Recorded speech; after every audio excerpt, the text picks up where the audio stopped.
Greetings, fellow investigators, and welcome to our video podcast, Into the Darkness, where tonight we are having a discussion with the author, S. John Ross, who is the author of the Rhesus role-playing game, and also called the Anything game.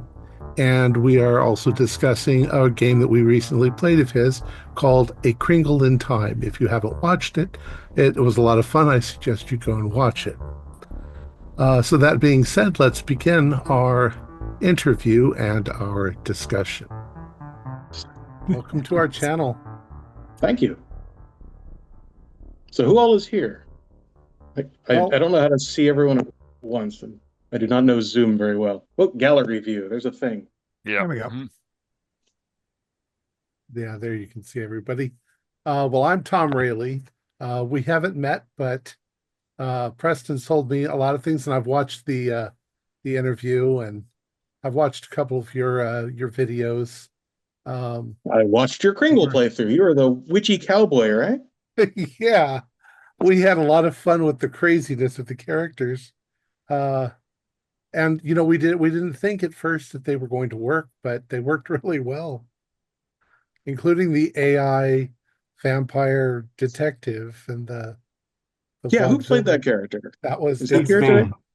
Hello. Yeah. I think in 30 years of doing Rhesus, I think that's the only time I've ever seen someone have a different voice for each cliche. It was tiring, I have to admit. And all of them slid toward Borscht Belt over time. I was looking today, I was listening to the interview, and you mentioned making fonts. Oh yeah. So I looked up a bunch of your fonts to see. I've made one font, though it's nowhere out there. What a labor that is to do. Can be, yeah. It's it's detail oriented. It's very I call it my slow brain projects. When I don't feel up to writing, I downshift to graphics, and fonts are just very one step at a time, plodding kind of work. And so they appeal to the stupid part of my brain, which is increasingly taking over. I feel like the stupid part of my brain is beginning to dominate lately. So I use so many fonts. I'm a graphic artist, so I mean, most people just use a few different fonts, but doing our show for the last 10 years, I've used a lot of interesting fonts. Oh yeah, well, if you normally slog through the font websites, you'll definitely run into mine now and then. I make a lot of very kind of junky and playful. They're not particularly high-end work, but some of them have had a lot of traction. Yeah. Yeah, I've published a little over 160 of them. So we have here tonight, we have Keith Craig. Hello. We have Max Meltzer, who was Hello. also he was the ninja in our right. Kringle. We have Troy Lehman. We have, Troy. Of course, David Gassaway and Preston Firestone and myself. And there are a few other people that might pop in. They've got things going. And we thought we would just, I don't know, have kind of a casual chat. Preston has questions and things that I am in favor for casual chats. I'm more rested than I was last time, so that means I'll be better able to contribute dead air. Good. An important contribution.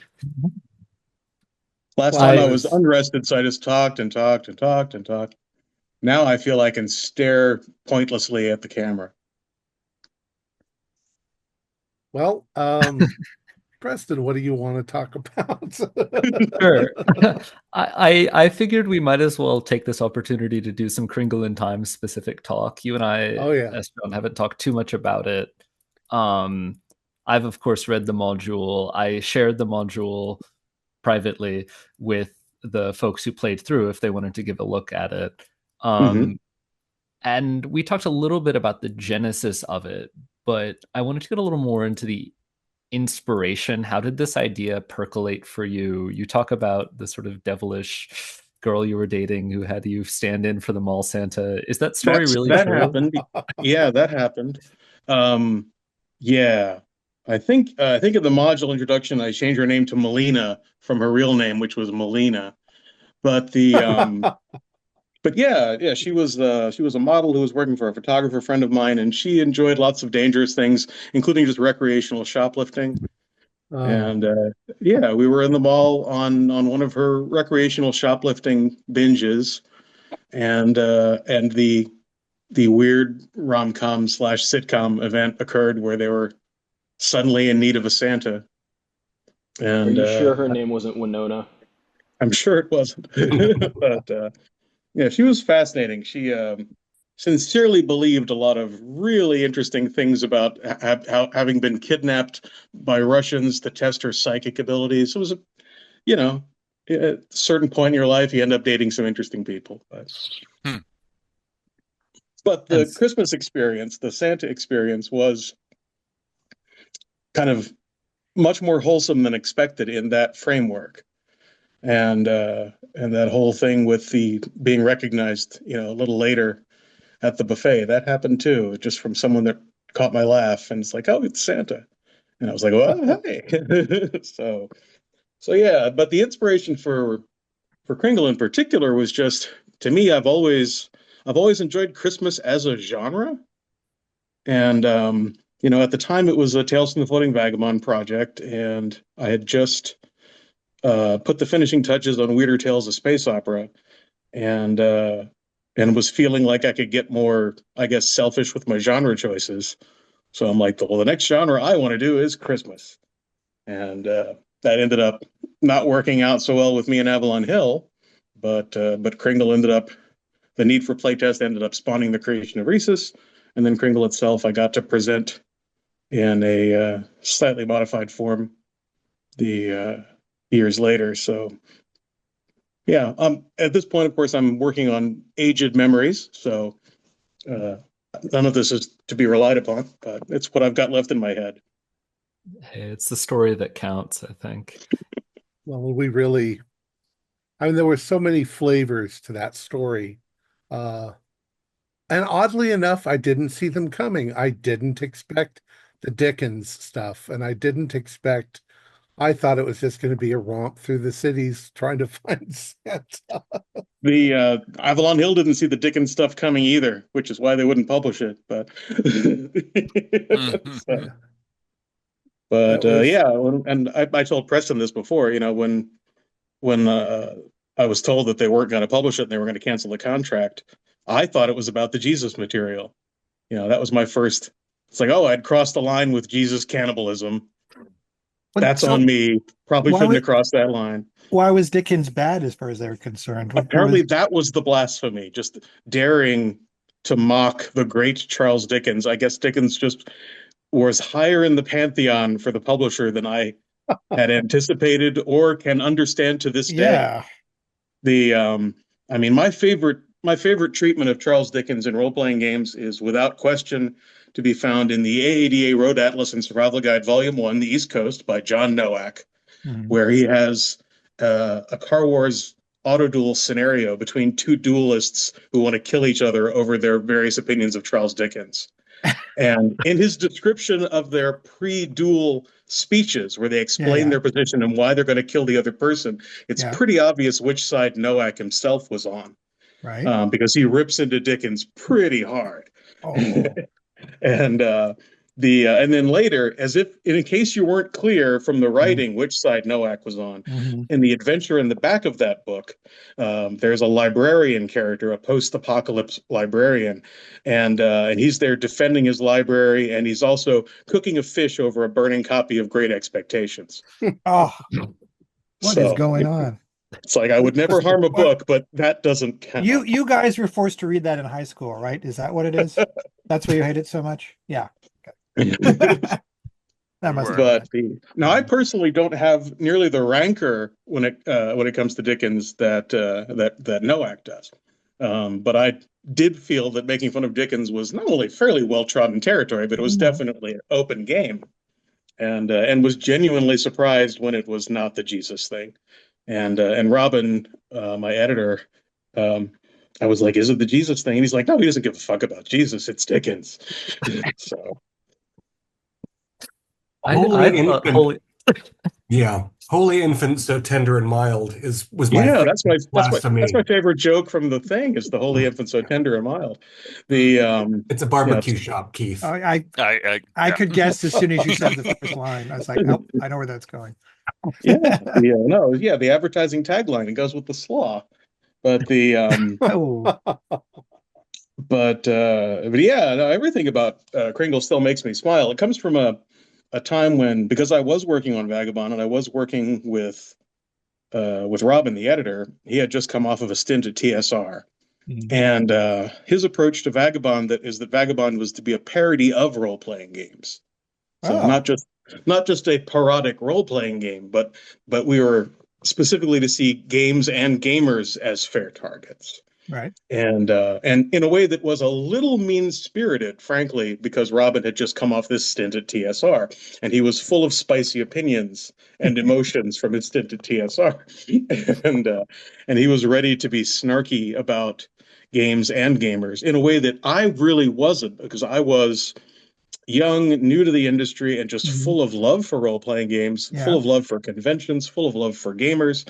And so I'm just coming in just kind of this happy puppy kind of person into Robin's desire to go full snark. And I did my sincere best to kind of snark with him. And so you end up with this kind of weird mix in both Kringle and in Weirder Tales, where I'm like doing my impression of someone who feels snarky towards role-playing games.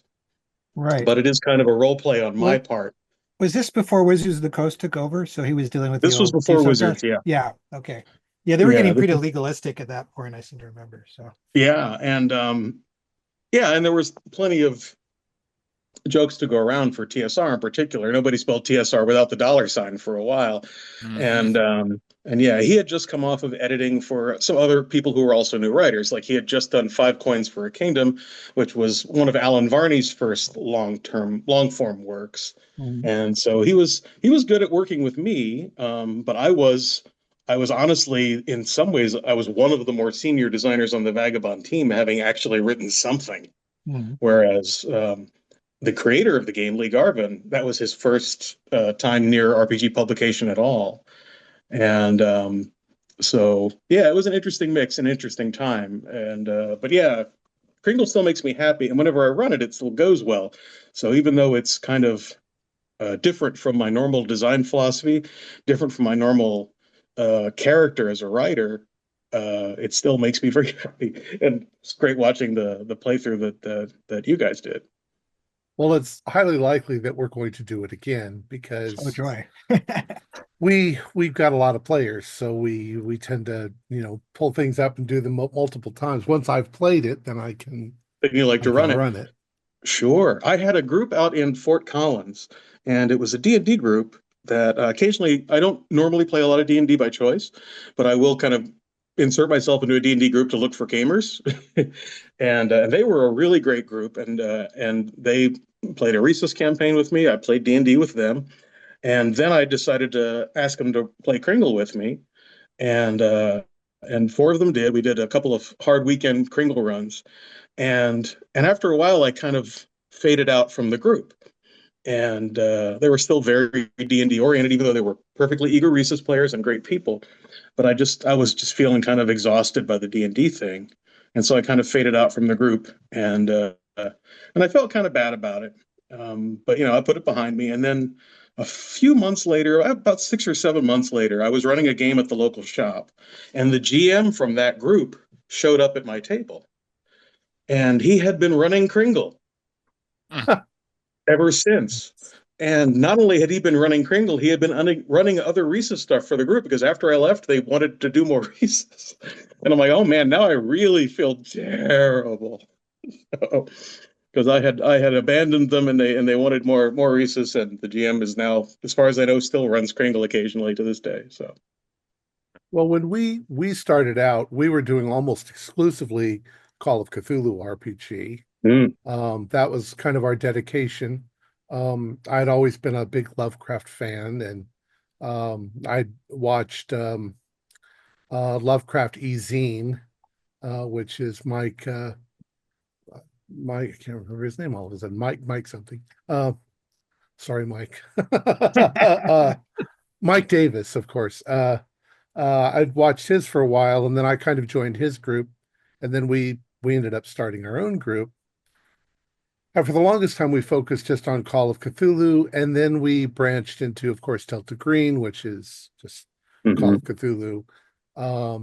And then over the last couple of years, we've pushed our way out into Cult and Mothership and all these others. So Kringle was our first voyage into Rhesus, and we really enjoyed the system. So I'm sure we'll do more. Maybe you could run some for us. I'd be happy to. I would be, for that matter, I'm happy to drop in to run Cthulhu too, because Cthulhu is the greatest role-playing game of all time. So, yeah. We certainly think of it pretty highly. I do. Now, my favorite role-playing game of all time is Ghostbusters First Edition, by Sandy Peterson and also by Lynn Willis. A lot of the same people that did Call of Cthulhu, but that's my favorite. I consider Call of Cthulhu the greatest role-playing I had my game. Ghostbusters card laminated, and I carried it around with me for a while, like the one that came in the box set. Right. Yeah. Well, that would fit right in too if we ever wanted to run that. Absolutely, yeah. Well, Ghostbusters is still my favorite game, and Call of Cthulhu I think is still the greatest game. And I mean, there are hundreds of RPGs that I enjoy playing, but those two are always near the top. Paranoia is always near the top. King Arthur Pendragon is very high for me. There's a bunch, but if I started listing all the games I like, that would just take up all of our time.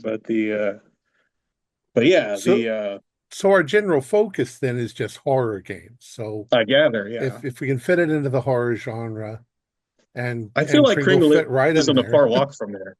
But no, we had all the Kithismus and that just tickled us all when that came up. Kringle also requires kind of a content warning, so. Well, we have a built-in content warning right at the beginning of every episode because I commented on social media when I posted about your actual play that the standing content warning seemed to fit perfectly, really. So I got in trouble a couple of years ago for not warning a player about all the rapey stuff that was in a game that we played. It's super important to warn people about rapey stuff. I'm on board with the warning about the rapey stuff. Maxwell, you were the quietest in the Kringle playthrough too. Was I? Yeah. Oh, sorry. No, that's all right. I just wanted to call you out and just embarrass you for it. Yeah, no, I enjoyed it. I felt like he was following the Bushido code. Exactly. That's right. I felt like my character was just quiet. Some of your role-playing moments were really great. I definitely tend to struggle in the more like zany things. Like I played what's it called? Oh my God, Super Collider. If you've ever heard of that, I have not. I found it fun as well, but it's just kind of difficult for me because I'm not a very creative person at all. I'm a very uncreative person. That's unfair to yourself. I just tend to sit back and watch the show in the more zany ones because I had a ton of fun like looking at David's character and Holly's character with the arms guy. Right. I thought it was interesting. It's definitely replayable, I would say. I would be interested almost in replaying it. I certainly like rerunning it. Your character was reminding me in a very pleasant way of I think he was called Goemon in the Arsène Lupin's great grandson, nephew, whatever anime, Lupin the Third. He has a samurai companion named Goemon. Yeah, the guy who cuts cars in half. Yeah, but he has a very stoic manner too. He's very measured and still until it becomes time to move or speak. Yep. And then he stands forward. So that it was reminding me of Goemon in that way. Yeah, I tried to play myself. Very nihilistic, annoying, generally uncomfortable in all situations to be around. Max has been really humble. He's one of our best players. So. Well, like I said, I thought when he stepped forward and the role playing moments were there, I thought they were really strong. Thank you. But then he definitely kind of sunk into the shadows and was still. Yeah. Max has run a few games for us that were really well conceived. Fantastic. He likes historical stuff, so. I did. I got called out for the last one. On the second episode, someone was like, "Is this the first time you ran this?" And it was the first time I ran it. Sorry, I didn't play test. I should have play tested, but one of my players dropped out. We do have the advantage of we've been doing this for about 10 years, and the good players get better and better, and the mediocre players tend to float farther and farther away. So we've got quite a group at this point that's really outstanding. Yeah, our missing player, what was her name? Holly. The one who's in Holly. Here. Holly, yeah. I really enjoyed her superhero character and the way that Preston was pretty good about bringing in the sidekick as much as possible too. Poor Greg. I felt truly bad for the sidekick on many occasions. That's what he was there for. I got some catharsis from getting to be the punching bag. That was sort of a soothing little experience as GM, to just be the laughingstock. Yeah, Holly and Julian both had stuff they had to do tonight, but they did want to come. Well, pass along good wishes.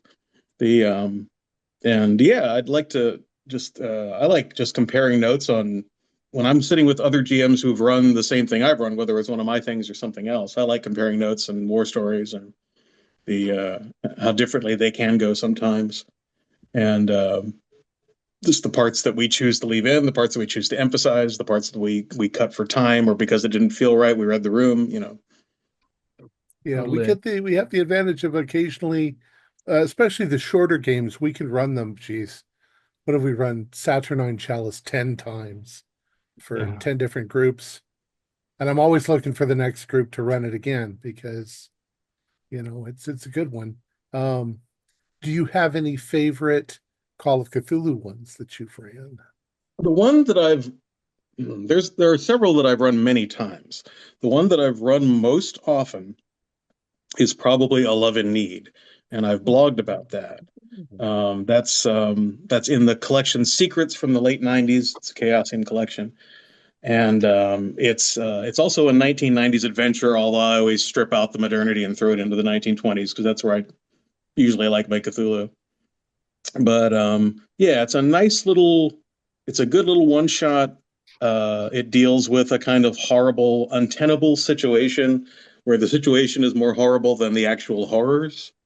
Where a bunch of people are being murdered to keep an innocent boy alive, and so it puts you in this basic kind of impossible moral quandary from the get-go.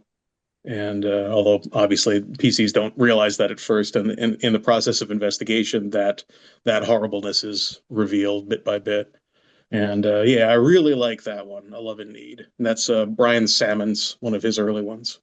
Yeah, I'm trying to think if we ever ran that. We've got a few of them with the word love in them. So we combined Love and Need with Open Casket. No, sure. Same collection. That was about 8 years ago, but we ran that. And I honestly don't remember any of it now. So it's one. There's a lot of Cthulhu adventures out there. But that's one of the last Call of Cthulhu adventures published that still has elements of what I call high trust design, where there's enough of an open-ended problem for the player characters to create solutions for that satisfies that particular fixation of mine as a gamer. And that's one of the last ones that I know of. I've been building a timeline actually these last few weeks, and 1997, when that was published, is still the last year on the timeline. So I feel like I was just gonna say, I feel like Delta Green sort of took up that role, because you're right, like Call of Cthulhu scenarios kind of became more like linear and more scene by scene, act by act, more presumptive as to the way a lot of Delta Green adventures that I've read open up very they start very open, but then they often kind of pinch in at the end where the final solution is still a bit prescribed. But the anyway, that's a rabbit hole that we could just tumble down into dismal detail on. But the Love and Need is for me, first of all, it's just a really good, solid little one-nighter, but also it's one of the last examples that I know of in published adventures for any game that still has elements of that well-rounded problem design at the core. And talking about running adventures lots of times, my own Toast of the Town, I've run that one more than 30 times now. And I've never seen two groups handle it exactly the same way, which makes me very, very happy. Yeah. Toast of the Town, is that the name? Yeah. And which system is that? It's a Rhesus adventure, and it's kind of a swashbuckling fantasy pulpy kind of thing. Preston's got experience with it. Yeah, I signed up. I've run it a couple times and signed up for the Into the Darkness retreat this summer. I signed up to GM it. Nice. I actually brought it to Necronomicon. I had all the printouts, but there were so many games already, just in case there's a slot. But, yeah, we're John, we're doing a retreat in Los Angeles. This next July, August. End of July, early August. And it's just because I only go to Necronomicon. That's about it. And that's my cost too, every 2 years. But since then, we've been sort of on the off years, we've been wanting to do something. So we just get together and play games. Man, that's my favorite thing. That's kind of all that we do at Necronomicon anyway, is we get together and play games. Well, that sounds like one that maybe we should convince you to run for us. I'd be happy to. I don't want to make it sound like I'm pressuring you, but no, I mean I like GMing, so that's pure joy for me. You know, I do not shy from the GMing. I love playing. I love GMing. I just any excuse to have a character sheet somewhere in my vicinity. Yeah. We play Tuesday through Friday in the evening, the same time as this podcast, and of course it's all flexible if people need it to be. Some of we've got, what we do is if you want to submit a game, you just submit it. I'll put it on the calendar, and then everything just goes in order. Sure, one after the other. What else? In terms of multiple genre games, of course, there's GURPS. Sure. But in the 80s, there was something called Lords of Creation. Did you ever cross that? Yeah, I know Lords of Creation. Yeah. Which is sort of Rhesus, but completely opposite in tone. It's like we'll take all genres very seriously. Absolutely, yeah. Page after page of how a droid does in a medieval fantasy world, and so on. Sure. World Action and Adventure is another one from the 80s that was very, very serious about itself. And the problem with that sort of thing is that it's just inherently silly to have multiple genre universes. It's pretty inherently silly to have one genre, let alone multiple genres. I mean, genres are silly, but which suits me. But the first time a robot appears in your sword and sorcery thing, it looks really cool, and then immediately all the logic starts to collapse under the weight of different expectations. So what led you to the solution of cliches as a way to make all stuff? So that was specifically for Vagabond, and so I'd done one kind of similarly scaled adventure for Vagabond called Weirder Tales: A Space Opera, and that had gone well, but my group at home was really banging their head against the Vagabond system. They found it kind of counterintuitive for the tone. Like Vagabond is a very silly genre mashup game, but like the rules were lethal in a way that wasn't particularly entertaining. It was just annoying that you could pretty easily die, and characters didn't feel especially competent, but that also wasn't really serving the comedy. It was just dragging things down. And so we needed an alternate playtest system to test my next adventure design, which was what would become Kringle. And so Rhesus was literally built for Kringle in that sense. And in Vagabond, there was very blank check in terms of what your character could be. So I wanted something where no character type was favored. That's the key thing I didn't want anything to be favored. I didn't want any choice to be mechanically better than another choice to steer players toward a particular type of character. And then in play, I didn't want anything mechanically that would steer them toward any particular approach. Like with some games, like I'm a big GURPS head, was in the 90s, did a lot of GURPS. In GURPS, they have very reasonable rules for a lot of things, and it's a good set of rules. But like if you're playing like a medieval fantasy campaign, the rules for axes make them very, very slow. As a nod to a certain type of realism, to be sure, but it means that aesthetically, if you were picturing your character as an axe guy, you might not be picturing that means I'm the very, very slow in combat guy. And that can kind of pull the rug out from certain genre expectations. Likewise, archers are very slow in GURPS. It's like a turn to draw, then a turn to knock the arrow and aim, and it's everyone else is attacking multiple times, and you're still there just drawing a bead. And if you're not expecting that, and you expect to be playing, Legolas from the Lord of the Rings movies, again, you run your head into that wall of expectation. So my approach with Rhesus was very much about not favoring anything, if that makes sense. So let people define their characters, attach the same type of number that has the same value to anything, and therefore nothing is mechanically favored. Which also means that you want to have a very stripped down combat system, because sure, and all the logic also of having things take longer and so on is important. Yeah. You're going to be fairly rolling battle scenes, but not if you just want to make a plot. Right. The idea was mostly we want fights to be something we can have and then have more of, but to get back to the other stuff and be able to get through everything quickly. So speed was definitely part of the intention of the design. But from the core of it was that just openness of, and I wasn't setting out to like correct a flaw in GURPS or anything like that. That wasn't the idea. But I was very much, I didn't want anyone to feel like they had to do a certain thing a certain way. Other than that, I wanted it to be just a system that ran mostly on the English language and less on a set of mechanics that you had to learn.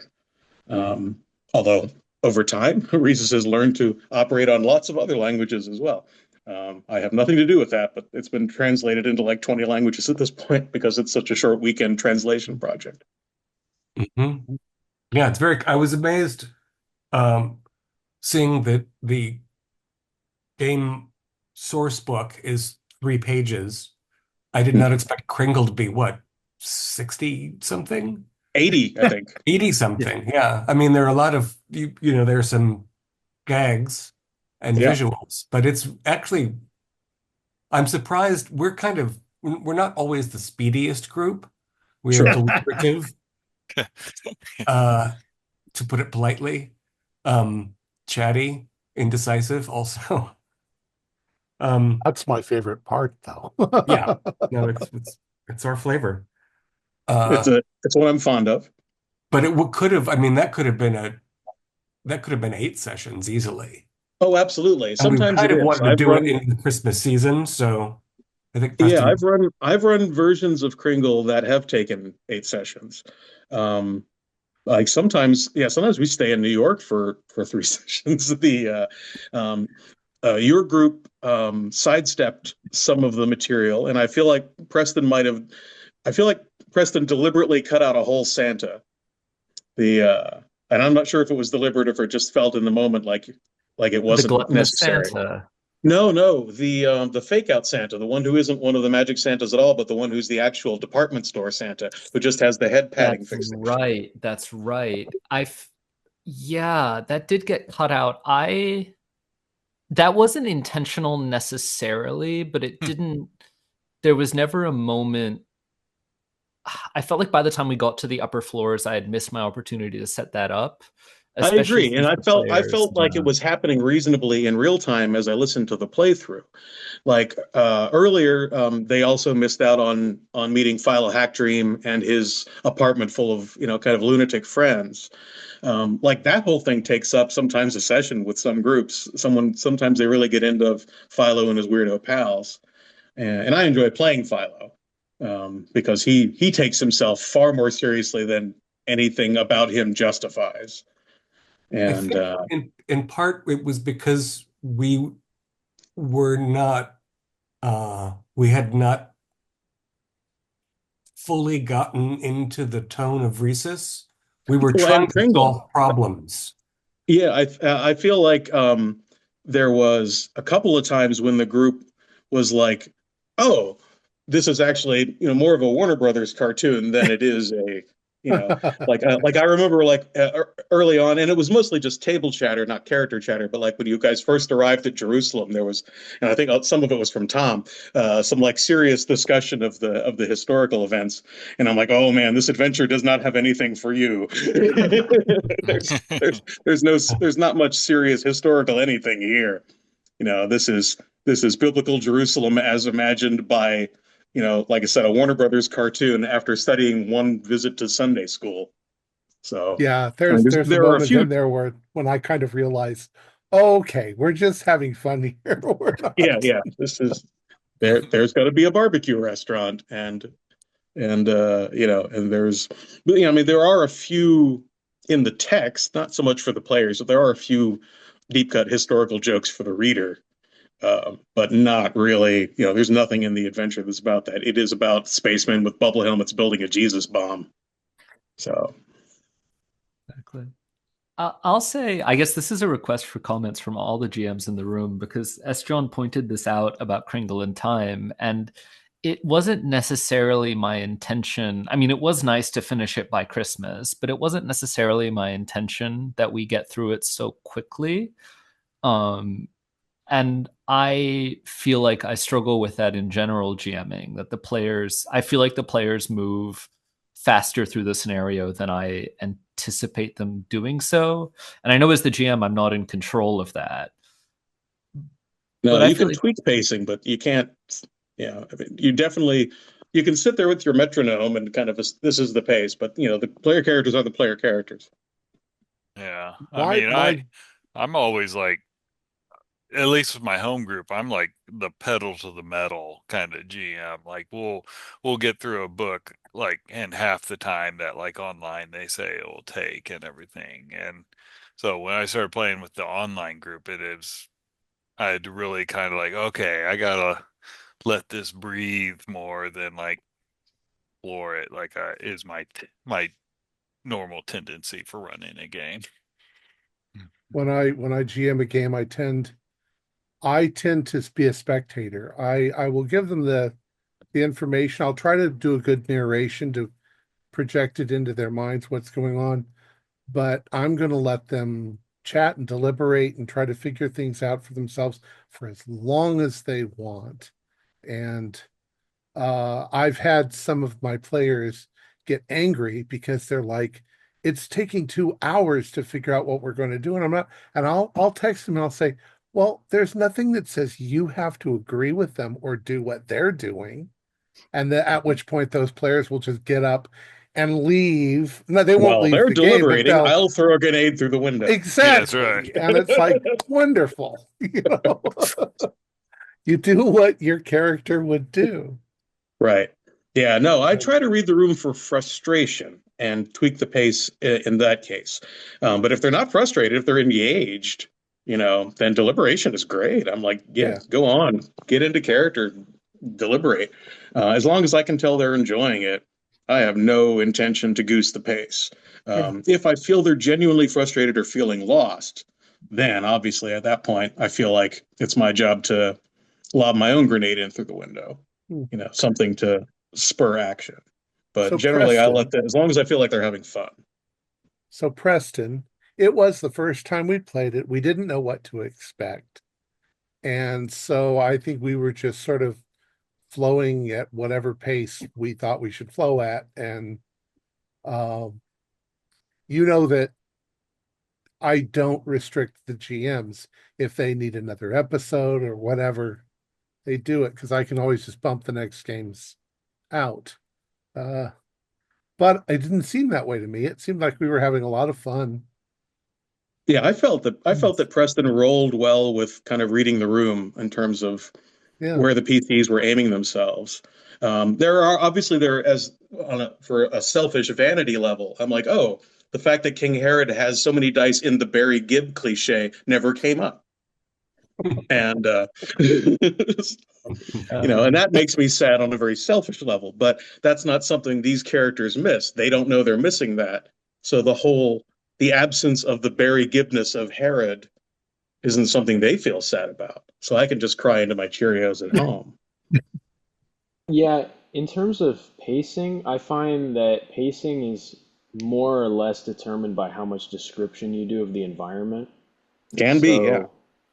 So and this is something that Alex told me actually, like if you describe a room like very thoroughly and like get very atmospheric, the players will go a lot slower through that than if you, mostly because you're just describing it for like 10 minutes or whatever, or not that long, but then if you just go like, oh yeah, you walk into the store and there's a guy at the counter, then they'll just go talk to the guy immediately.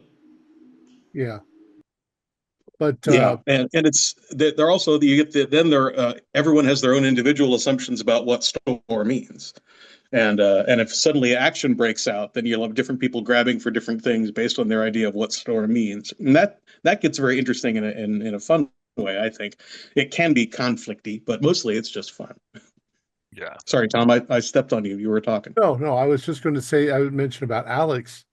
Alex is very atmospheric, and I think everybody loves that because he can make the scene seem very creepy by his descriptions. It's kind of what I aspire to. I want to be a storyteller who implants those images in your brain, but like you say, to the extent that everybody's on the same page, even though they've got a different thing in their brain, they still know where they are in the store. They still know that there are cobwebs in the corners or whatever. Create a mood that keeps them in the game.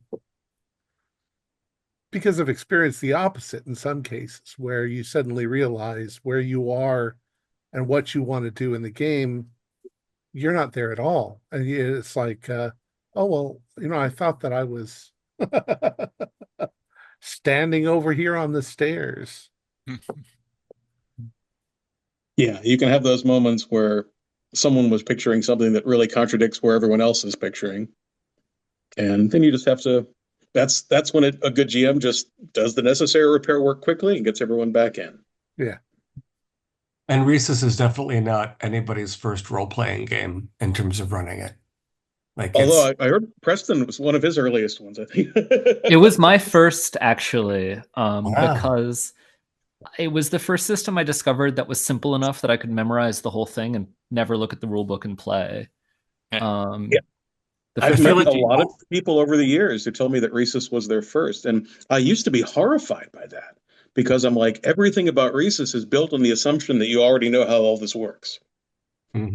So it's built to depend on that. And when I hear about people coming to Rhesus first, at first in the old days, I was like, I'm like, I'm so sorry. It was built on assuming something that wasn't true in your case, and I feel terrible. But everyone's always, oh no, it worked out great. I'm like, oh, good. Yay. I was so clever to design it that way, and it wasn't a happy accident at all. So well, I wish I had found Rhesus back then. I found Dungeons and Dragons, and it was like, oh my God, what does that mean? What does that mean? Well, my very first was Marvel Superheroes. Yeah, I feel like I think that I'm relatively representative in that I came to role-playing in middle school as a socially awkward boy. The hobby is changing enormously, but that was everybody from then. Sure. And I feel like a lot of people in that position like the training wheels of having a big, thick manual with numbers, stats, and and the genuinely thrilling inspiration of just flipping through the monster manual, Sure. it's a very special thing. But I do feel like, and I'm surprised that, but happy that you're finding that people can start with Rhesus and get rid of the training wheels and just fly. Yeah. But It it was a is, surprise to me because it was contrary to my own experience. And although for me, my love of the thick books wasn't really about being able to rely on them, it was just about the promise of all these pages and knowing that I hadn't read all of them yet. And so it was just this box of question marks that I found very romantic. I would look at the old, to talk about D&D in particular, I'd look at the old AD&D 1 Dungeon Master's Guide, and the combination of the thickness of it and Gygax's attempts at writing,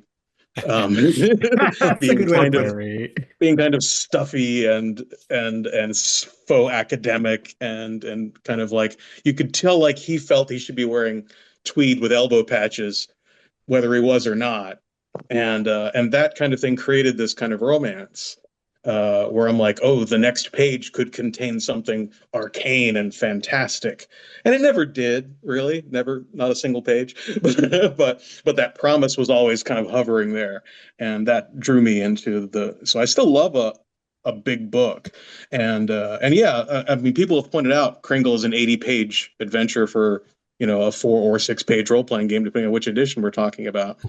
And that feels kind of incongruous, but that's when I get interested. Adventures and settings and characters are what gets me going, and that's when I want to just type and type and type, and I have to police myself to keep it shorter. Whereas when it comes to thinking about systems, I'm like, okay, let's get this out of the way so I can get to the characters and the adventures and things like that. I think I was very impressed with the character creation for Rhesus, and I was surprised that, okay, so my daily routine is I get up in the morning and I take a shower. And when I'm in the shower, I think a lot about gaming. And you and I must have similar showers because it happens in mine too. I just found that I couldn't stop thinking about the character that I created in Kringle in Time. And I kept carrying the story past the game that we played. I brought him into another game. Just as a spectator, it felt like you had a very clear handle on that character's internal life and history. Yeah. Like you were making references to kind of off-screen things about his life and his ranch, and it all felt very solid to me. Well, and he'd actually started as a character in another game that we played, one that Alex had written.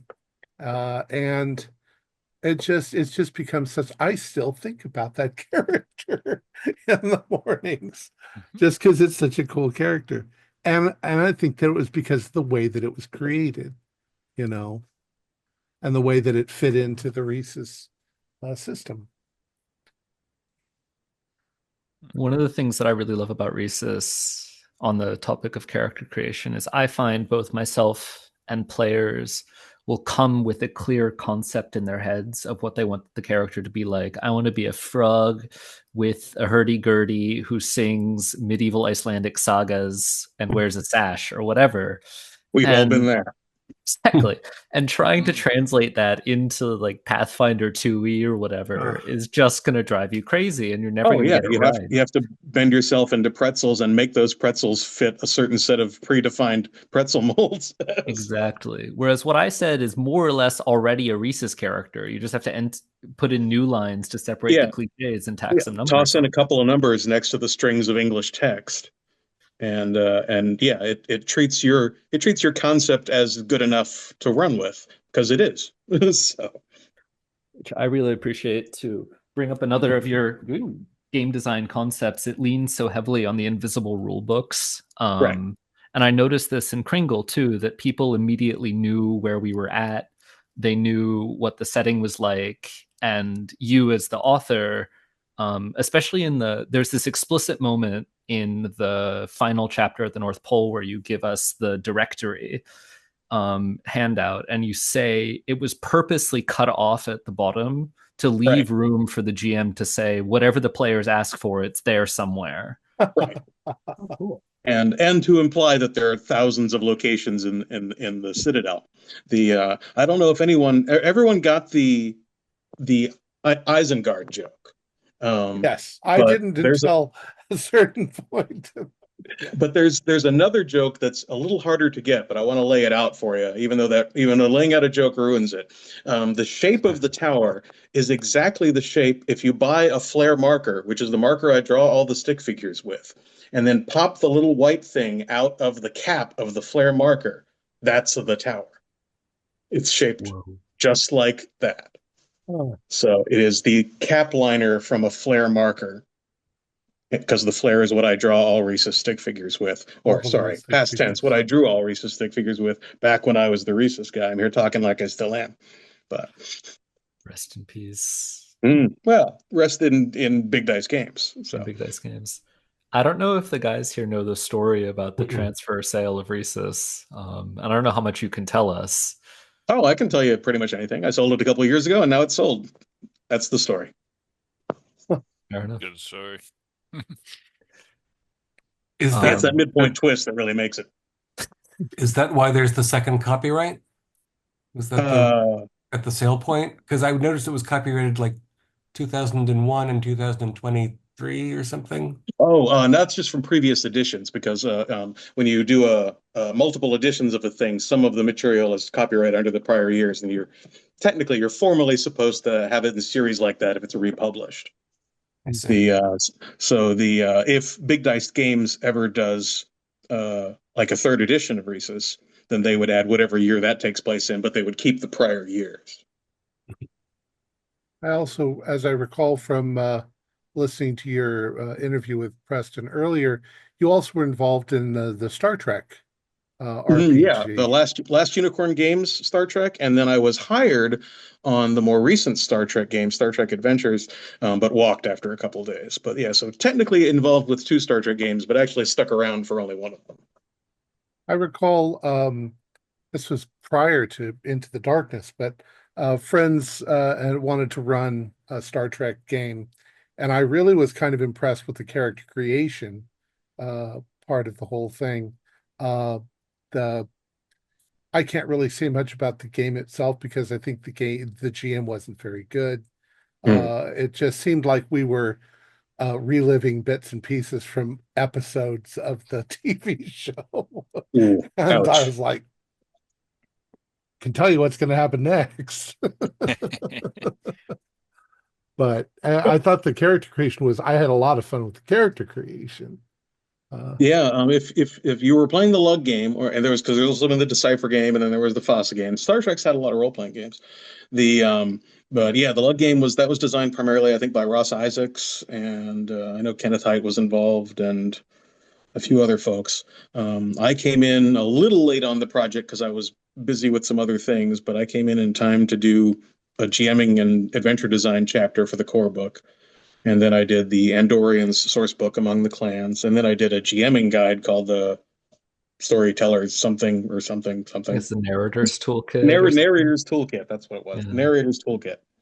And then the game financially collapsed, and the company financially collapsed, as it so often goes.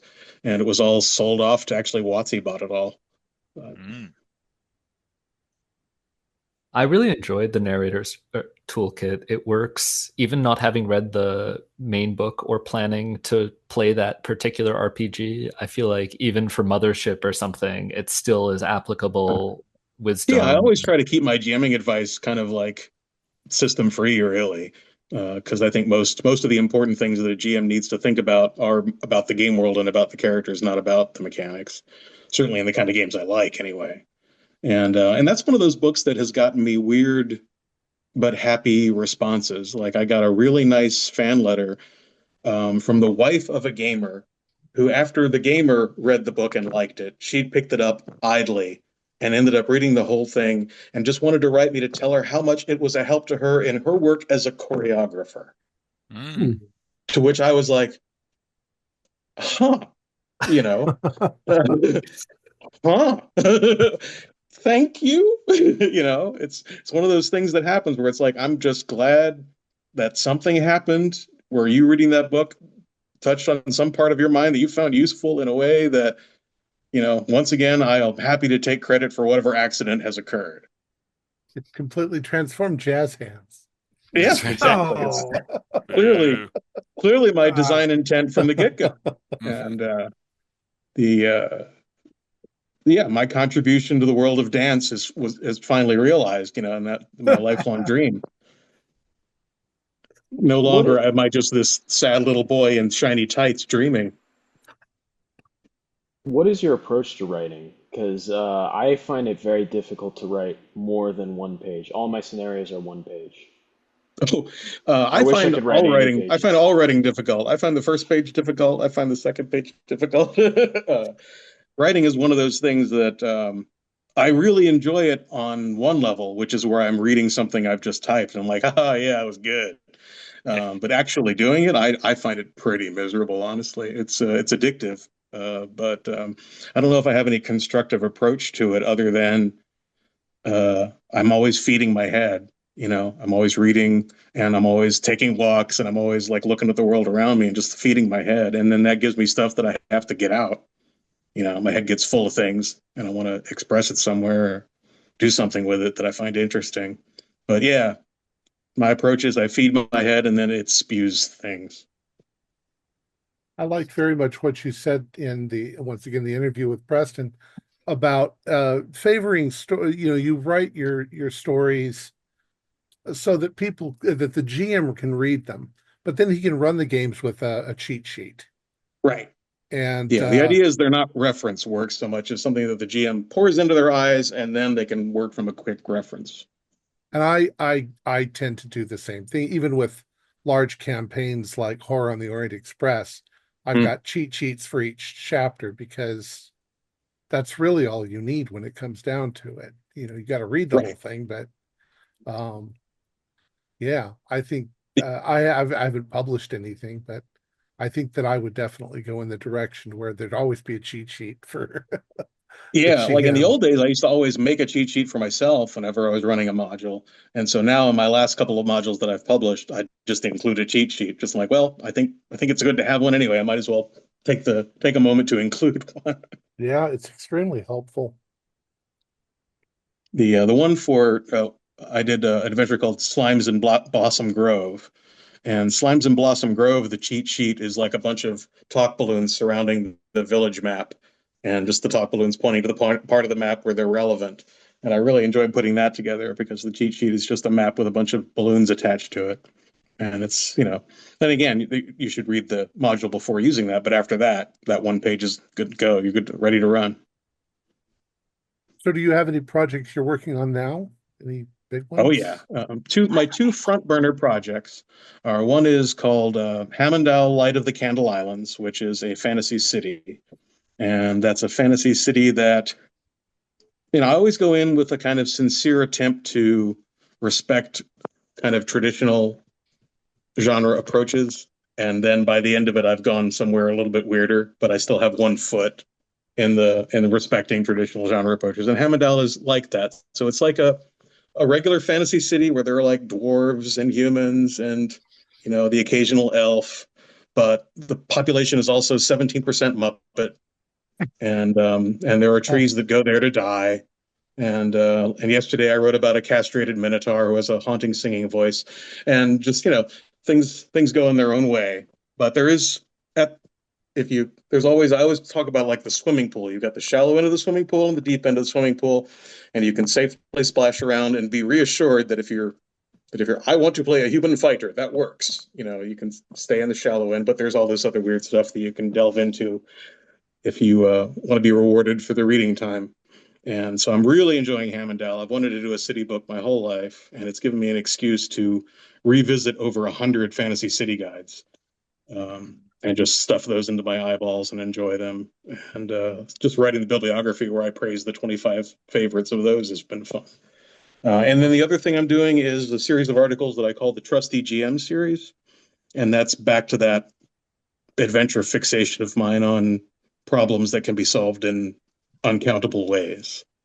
And it's a Trusty GM series is GMing articles in general, GMing design for that type of design, and just resources for GMs and players.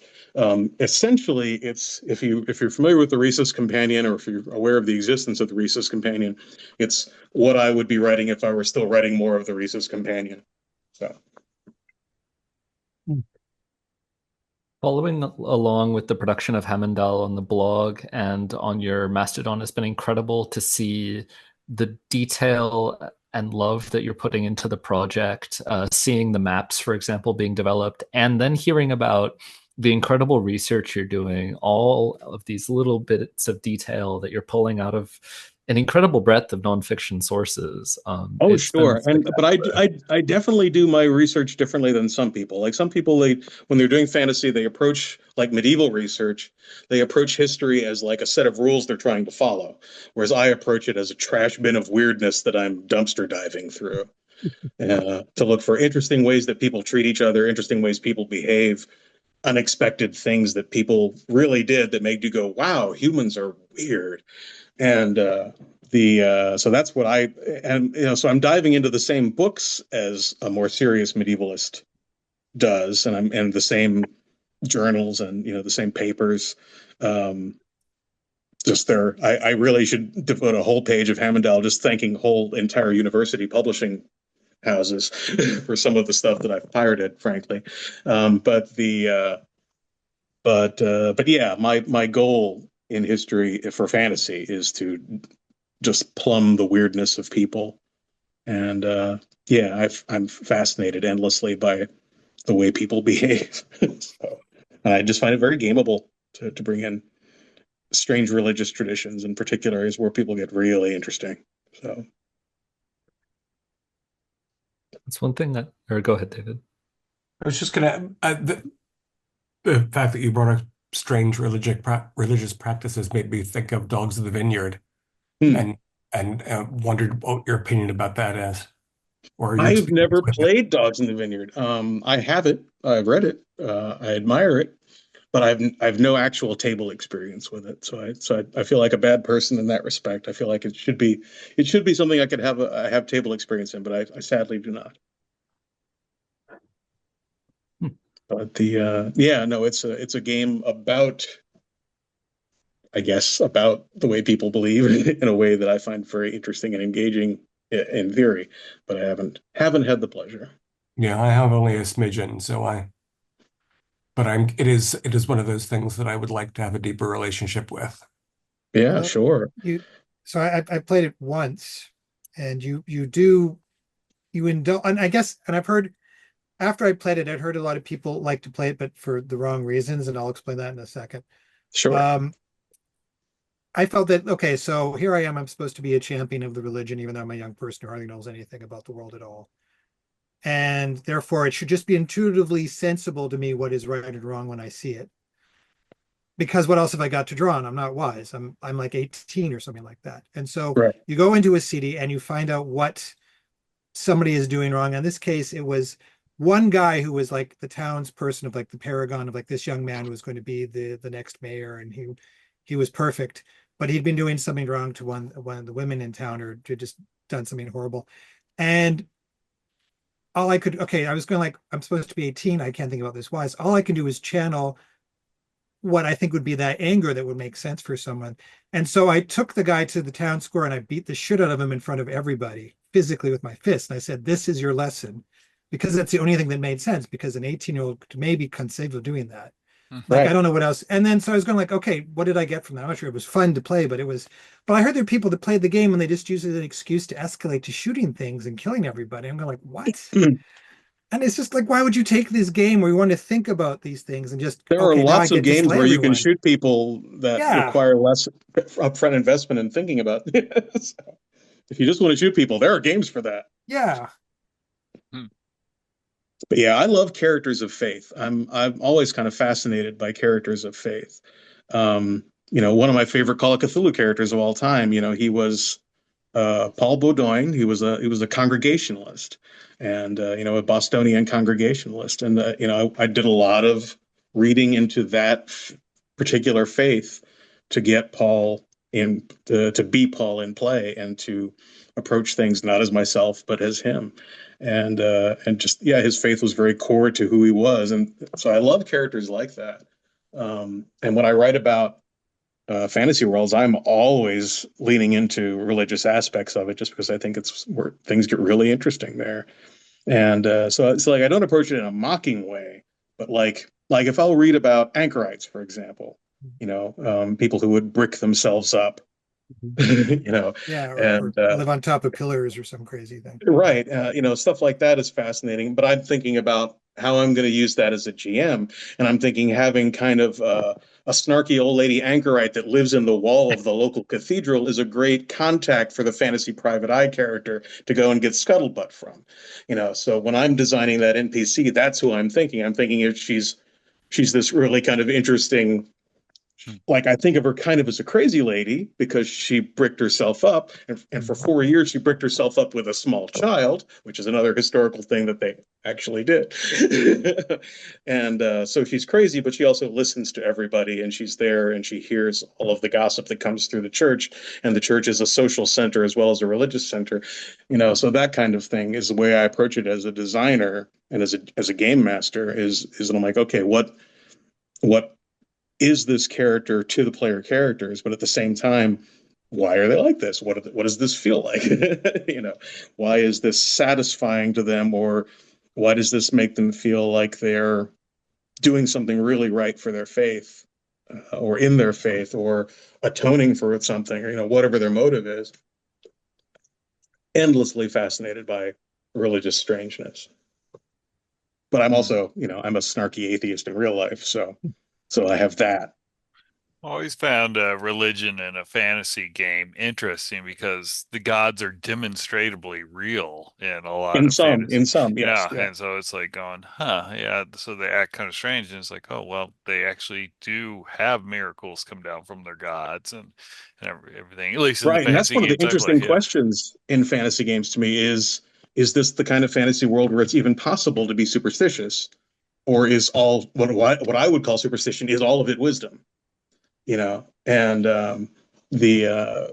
I keep intending, like with Euresia, the whole point of Euresia was that most of the gods were dead, and the last few that were not dead were kind of weird and distant.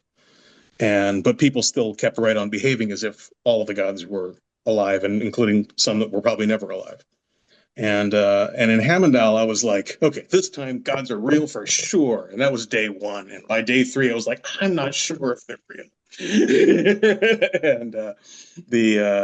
And now I'm very definitely at the point with Hammondal, which is like my official stance is I'm not sure if they're real. So. But there definitely is a guy who thinks he's a squirrel god who lives on the streets. So,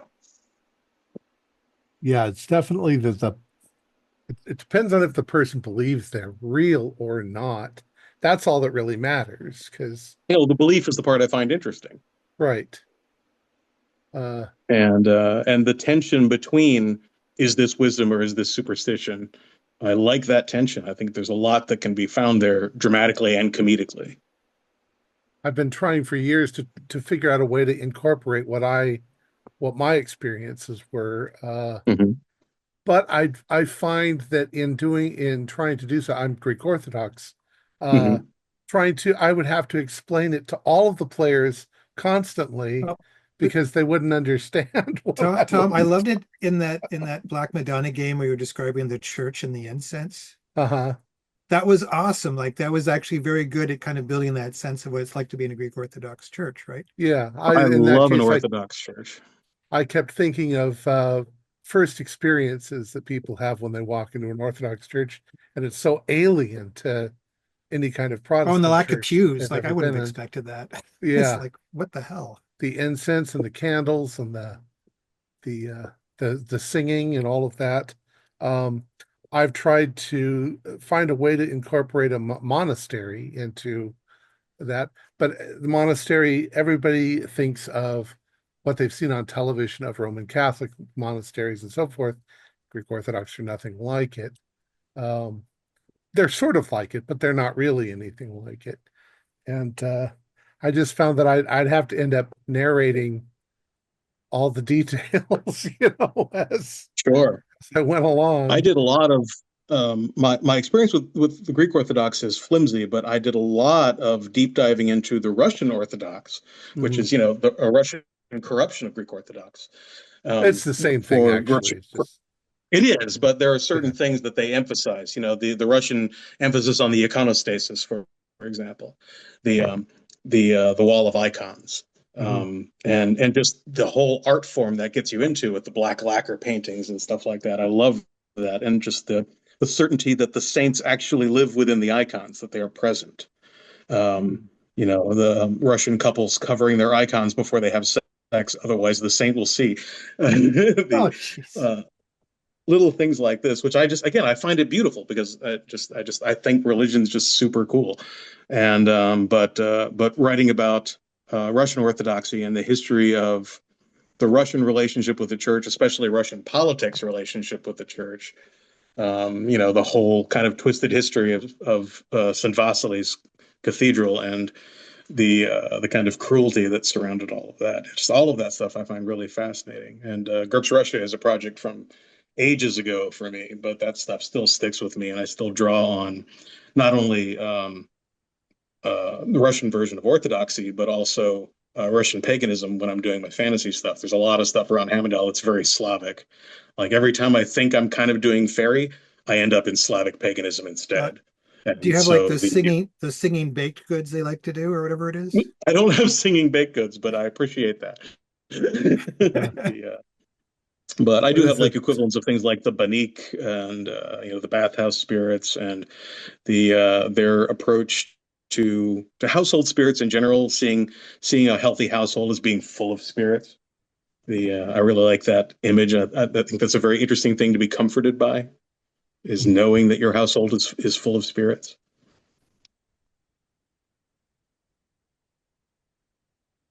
I'm doing that dead air thing.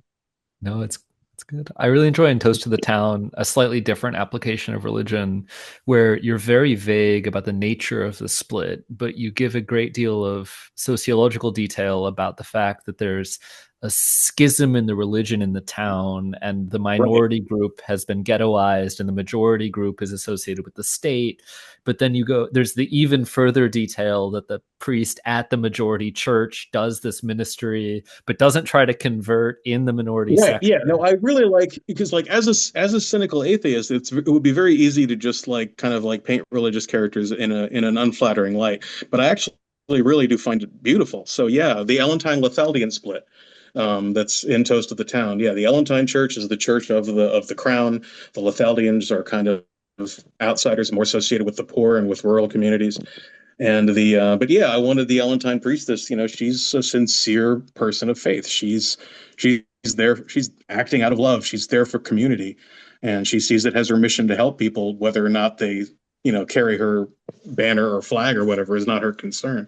So I have a weird relationship with religion, and then I'm a kind of a cynical atheist who finds people of faith very beautiful. I mean, don't get me wrong, I do some of the bad ones too, but I want that contrast to feel real. So if there is a corrupt priest or something like that, you feel that this is not a standard example of everyone in this faith. This is a particularly corrupt individual, and back to Hamendel, because I will always go back to Hamendel these days. It's front of mind. I have essentially I have a metropolitan, an archbishop who's in the city, and she is a very complicated character to me. All of the archbishops in this Coventine faith, they're all women, but they are of different species. She is Mantoche. Essentially, she's Miss Piggy.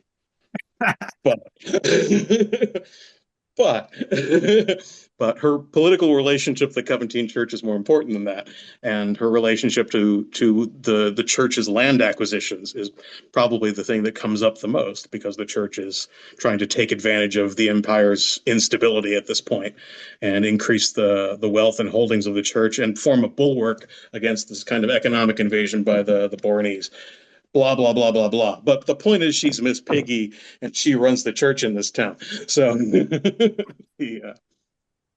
Does she have a Kermie, or is she looking for? She does have a Kermie.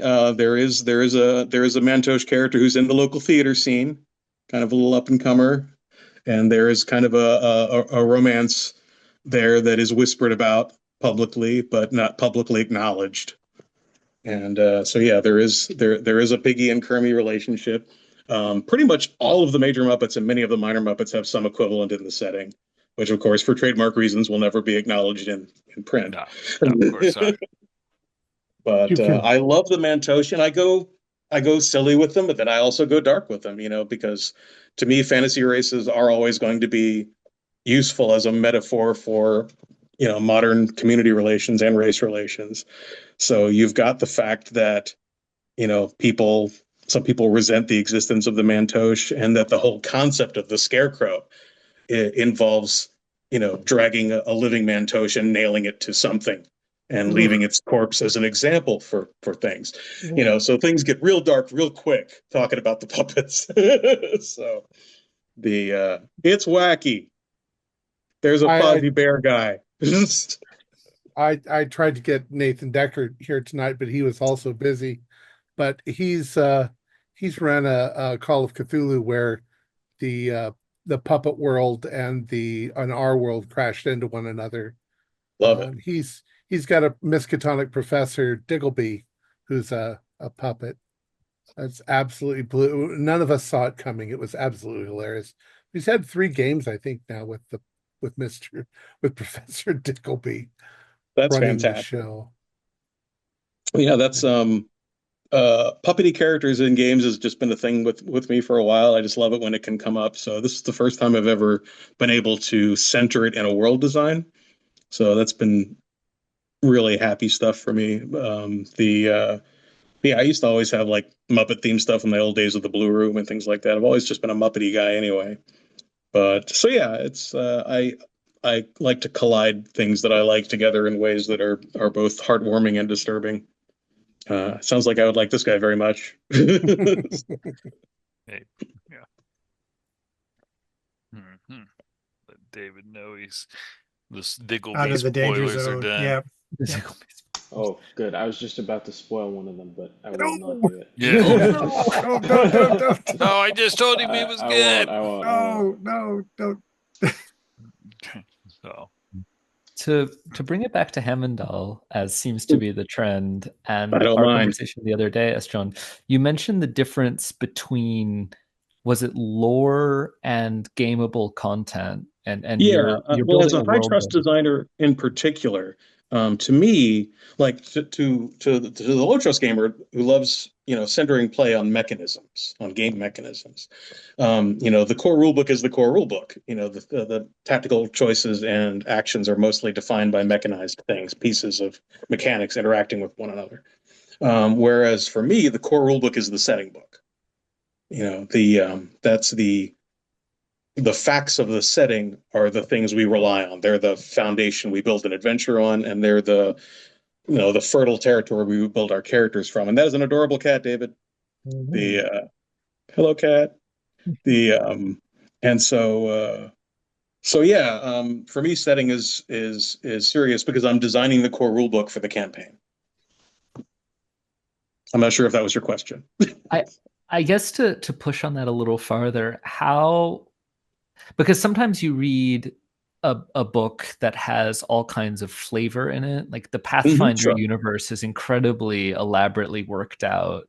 Sure. But somehow that doesn't feel like what you mean. And so when you're writing or designing, how do you hit that balance between this could actually come into play, like the relationship between the Archbishop and the actor, right, as opposed to some like esoteric thing? Yeah. Right. There's I think I can do it best with positive examples of things that are definitely gameable. In Euresia, I have my take, kind of a humorous take, but also a serious design point on the D&D convenience called the common tongue. So in D&D, you have as a play convenience, and that's purely what it is that there is a vernacular that is shared across nations, across races, across cultures, that lets us get to the part where we're talking about stuff instead of, okay, do you have this language? Do they have that language? What percentage of that language do you have? Which could just be kind of a chore. And not that language barriers can't also be interesting, but there's this convenience to get us past it because we're here to kill monsters and get experience points and get treasure. And so Euresia has a take on that, which is called Merchant Crude. And I made it so that Merchant Crude was a play on the old terms of the vulgar language, the vulgar dialect, the language of the common people, but also with the modern use of the term vulgar, where we might make it as a character judgment, which is rooted in classism and rooted in that old distinction.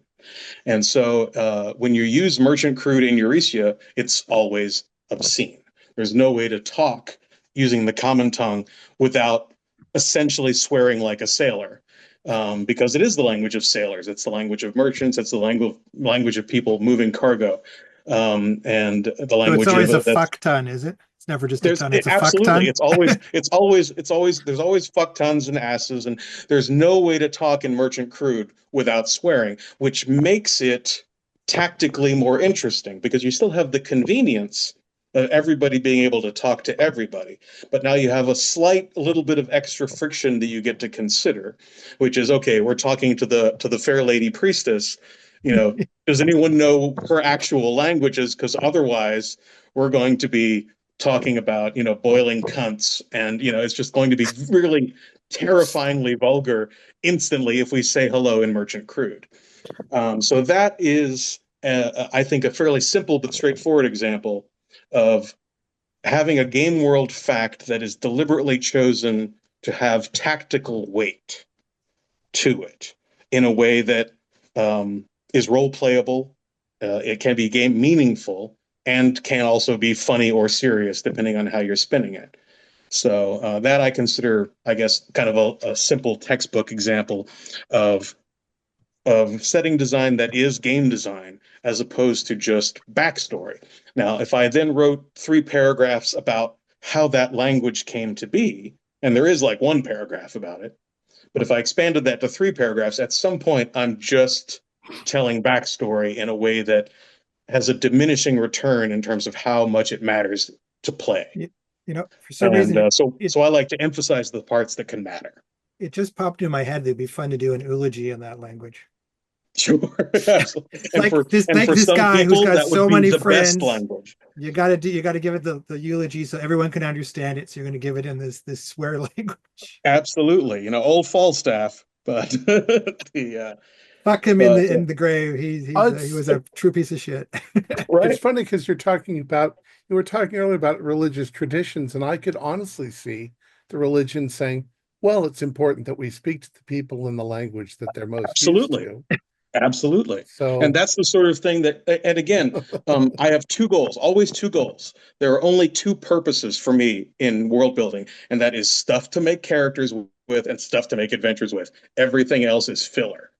But absolutely, if you're making a character, whether an NPC or a player character who is maybe kind of highborn, maybe kind of fancy, deciding what their opinion of Merchant Crude is a legitimate role-playing choice. And so that's what I mean when I distinguish between, when I talk about lore, I'm talking about backstory that doesn't make me want to make an adventure or make me want to make a character, basically, that just contextualizes. And I have nothing against contextualizing, and I have nothing against knowing more about the backstory of these things, but there is a difference. Like I said, I've recently reread over 100 city guidebooks, and there is a difference between a paragraph about a tavern that fills me with adventure ideas and a paragraph about a tavern that makes me say, okay, I know it's a tavern. And sometimes in the same 250 words, someone can just establish that this is a regular tavern, or someone can tell me stuff about a tavern that gives me 3 adventure ideas and a character idea and gets me hopping in my seat. And I feel that difference when I'm reading these books. And I know which side I want to fall on to the extent that I'm able when I'm designing my own stuff, is I want more of that character food and adventure food. And so that's lore is when I've failed to do that and when I've just indulged in the backstory. And to be clear, I do indulge privately. I just leave it out of the book. So, to an extent, I'll leave some in. I'll allow myself like a 5% self-indulgence lore budget.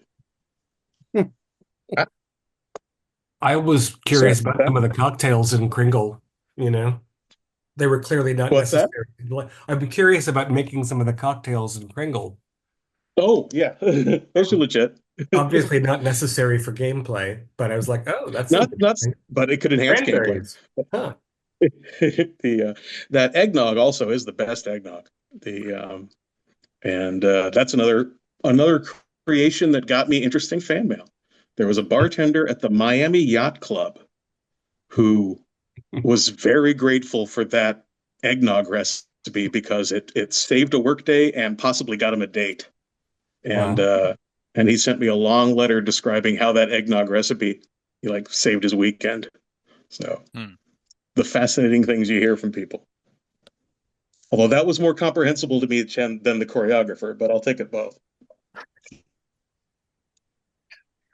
What are you drinking tonight?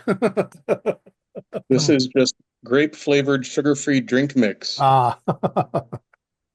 Very fancy. Weiler's? I think it's actually no, it's not Weiler's. It's nope, it's falling out of my head. I'm bad to my sponsors. Yeah, no, the word's right there. It's not even on the tip of my tongue. It's on the back of my tongue, like fighting to stay inside my jaw. Well, if you're getting paid in grape drink. Right. So. Yeah. But yes, it is a great drink. And I have a backup drink that I think is some kind of indeterminate fruit punch.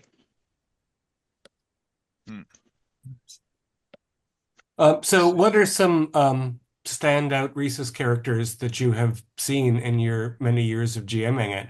Oh, man. Now that's a topic. So the reason King Herod has so many dice in Barry Gibb is that one of the early playtest runs of Kringle, one of the player characters was Barry Gibb. And I wanted at least one NPC in the game to be able to challenge him at Barry Gibbness. But he wasn't just Barry Gibb.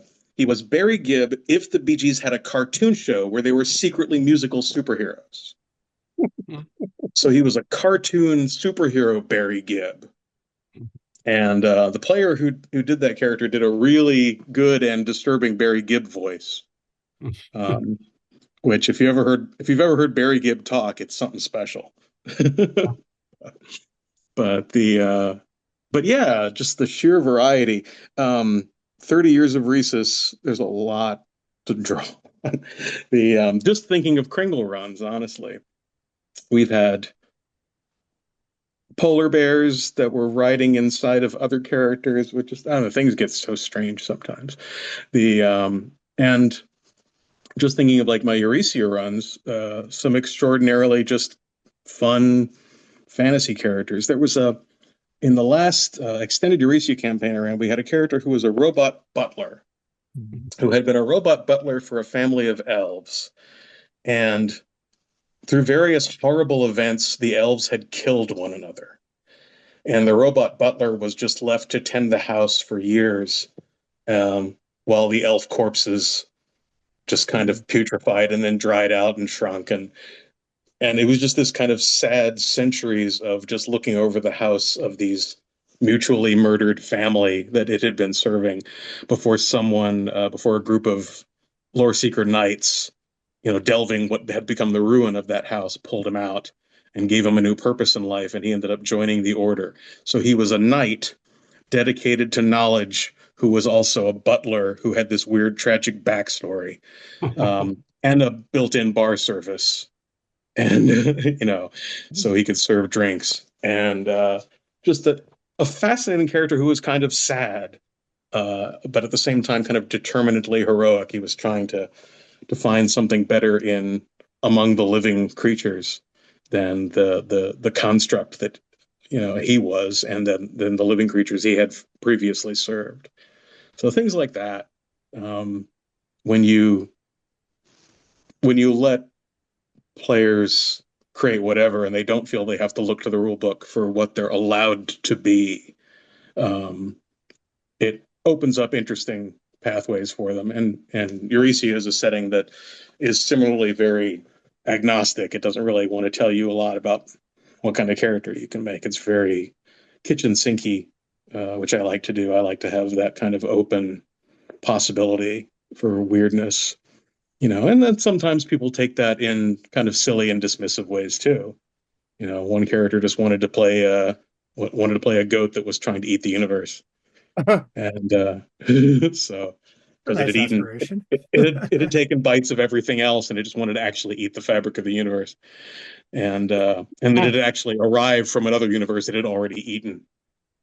But so that's so you that's what the reason like was that. for launching the spaceship with all of the phone sanitizers in it to Right. get away from That's great right. Space Ghost. Yeah. But it's one of those questions where I feel bad because I know that there are so many hundreds of cool characters that I'm not able to pull up to mind that deserve a shout out. That I'm like, oh man, I'm bad at that. But yeah, with Rhesus and going forward, I expect the same from Applesauce. Because Applesauce is similarly permissive. It's similarly built around whatever the concept is. Just throw a number at it and we'll call it done. Yeah, it's been a nice tour of what gamers can do, which is a lot. So hopefully there's a couple of good examples in there. Mm-hmm. Yeah, I having been unfamiliar with Rhesus until Preston brought it to the proverbial table, I suggested a vampire robot private detective, thinking that I was presenting an absurdity beyond the pale Oh of yeah, what's possible. And then he was like, "No, that's good." And I was like, yeah. "All right Those are then." those are three perfectly sound cliches that can play well together. Like I said, the unexpected twist of each of them kind of speaking distinctly. That was a different kind of schizophrenia than I've seen, but pleasantly so. It was Nice. it's really fun to watch and listen to. Yeah, it was fun to do, but as I said, kind of exhausting.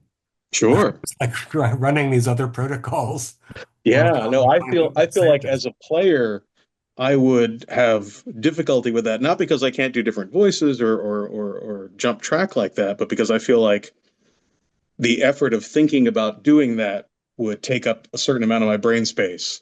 And I would be like, I would rather just be playing this adventure more directly than keeping track of all this. So the juggling act, I think, would tire me out. But I admired your ability to pull it off. Thank you. I'm what part of what I'm looking for is to have all of my higher functions subsumed into the Mm-hmm. experience of the game. So Yeah, I mean, what I love most as a player and what I try to provide for as a GM is to be able to just get into character and play. The which is why I have that fixation on problem solving based adventure design. Yeah. Because all of that is diegetic. It is the stuff that the characters can think about and not stuff that the players have to think about. So my ideal, the star I sail by, is to require as little of the attention of the players as possible to maximize the attention that the characters get. And so that you can just treat players like your cell phone, just face down and quiet for the game while the characters are doing stuff, because we're here to do the character stuff. And to me, that's become a pursuit in adventure design in particular, because I found that's where the breaking point is. If the adventures can require the attention of players in ways that other things don't do, and that's a design choice, and so that's why I'm fixated on the trusty stuff lately, even though I would describe myself more as a medium trust gamer historically.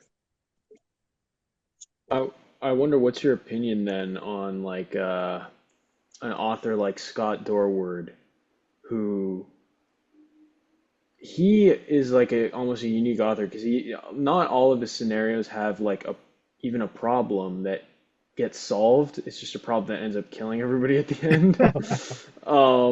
But he has some of like the best character like role playing oriented games And I think the reason for that is because all of his games, a lot of them have really good pre-gens. So do you have an opinion on like pre-gens versus character creation? I do, and that's an area where I've evolved, which is rare. I am not a creature who evolves, but I have evolved on pre-gens. In my earlier days, I was kind of a snooty anti-pre-gen guy. Where I'm like, I want to make my own character, and I want everyone to make their own character, and that's what we're here for, is to make our own characters. And I still love all that, but I'm no longer snooty about it. And a lot of that is because of my experience in playtesting for things like Toast of the Town and Slimes and Blossom Grove, where the pre-gens have just been so useful at both showing off what can be in the game and what a fully rounded character can look like, or a mostly rounded character, pre-gen level, fully rounded character. And also just in terms of, I underestimated, even with something like Rhesus, where character creation is mechanically very simple, that doesn't make coming up with a character any easier, actually. Like coming up with a character you really like, you really care about, or naming them. I mean, things like this. Players will get stuck on the name process, and it will just be a concrete wall for them. So if you want to run a game at shops or conventions in particular, and you want to hit the ground running, pre-gens are just so valuable. And then they're not just useful and practical, but like I said, they're really an interesting way to express what the game can be, what the world can be. And as a player, I find that I really came to enjoy them too, because they're a challenge for me as a role player. It's like, okay, I'm going to breathe life into this character that was handed to me. That's a different challenge than breathing life into a character I've made myself, but it's no less satisfying to me. So I have become super pro pre-gen over the years, and that's been a process of evolution for me. And I am now slightly embarrassed by my younger self's resistance to pre-gens. In slight defense of my younger self, a lot of the pre-gens of the 80s, stuff like that, were just stat blocks. And they were just saving you that convenience.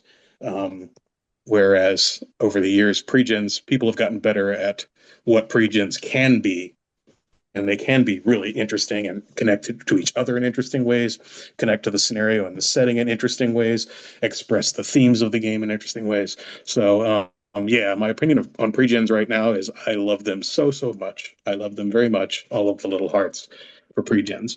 And that's not always been where I was. We find the shorter games do best with pre-gens, and then the long games, people can make up their own characters. Oh, sure. I still love investing. Like if I'm going to do a campaign, I love investing in a character that I've, made to fit this game, made to fit this GM's ideas, made to fit this world's ideas. I pride myself on making characters that are very much, it's like, what kind of adventures are we going to do? I want to make a character who lives for that kind of adventure. I love that. So I love both, but that's the thing. I've come to a point where I love both, where once upon a time I was incompletely loving the things.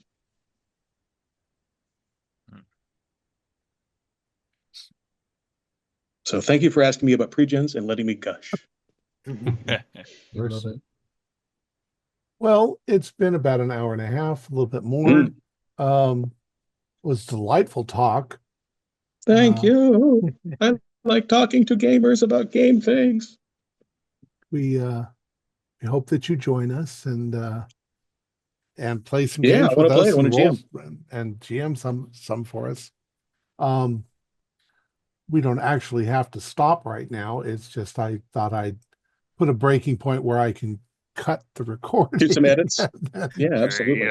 And then go from there. Well, later on, I've got some stuff I have to do with my wife in terms of taking my nightly medicine and getting her tucked in and stuff like that later on. But afterwards, I'm going to be doing some workshopy stuff with Preston. I want to let everyone know always that the workshops are open for anyone who wants to have me walk them through the process of creating a problem of the type that I've been describing, the high trust trad adventure design. I've been running Discord workshops on that process. And it's just an adventure design workshop where I walk people through that process and annoy them the whole time. But what's the problem though? You got to express it as a problem though. we did a workshop a couple of years ago that was a lot of fun. We wrote that whole scenario up and it's still in limbo. Just nobody's wanted to edit through the whole thing. But we've had a few players ask I for love it adventure and run design. it. Yeah. Oh, that's So if amazing. anyone ever wants to do this, set some time aside. I'm Galev on Discord, GHALEV. Workshops are free. They just take time. I'm a night person. That's it. Cool. And where could we find those? Just is there a particular Discord server that they're on? Just now, you just find me, and I just do it in the direct messages. Oh, awesome! So just friend me up on Discord, GHALEV, Galev. Is that a character name from your? Galev is from one of the Star Trek books. Actually, he was not a character in the book. He was an imaginary character referred to in the book. So the joke was that all of the epigraphs that I would open paragraphs with in Among the Clans were quotations from like this potboiler supermarket novel called Galev, a Novel of Andoria. And that novel is a way a lot of like people on Earth or even people on Vulcan or elsewhere that have seen it, their impression of Andoria was based on this novel, and the novel is wrong. It's just bad. It's written by this Earth novelist who's never been to Andoria, but who's read some books about it and gets it wrong in hilarious ways. But it's this very self-serious kind of family epic. It's probably 2 inches thick, so you can repeat the cover art on the spine. That kind of book. And so I did mock-ups of the cover and all kinds of stuff. And it tickled me to write the epigraphs in a way that were fundamentally dishonest to the setting, but instead represented this absurd story.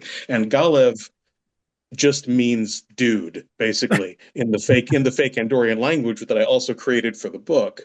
Galev is just the generic noun meaning man. And so that was a commentary on things like the name Colleen, which is sometimes used as an Irish name in the United States, is not an Irish name in Ireland because it just means girl. So things like that. That was the inspiration for Galev. And so what really amused me and that I did not expect is that the illustrators for the book illustrated all of the epigraphs and nothing else. There's basically no artwork in that book that actually illustrates the things I wrote about Andoria. They're the things they're only illustrating the fake bullshit version of Andoria from the epigraphs.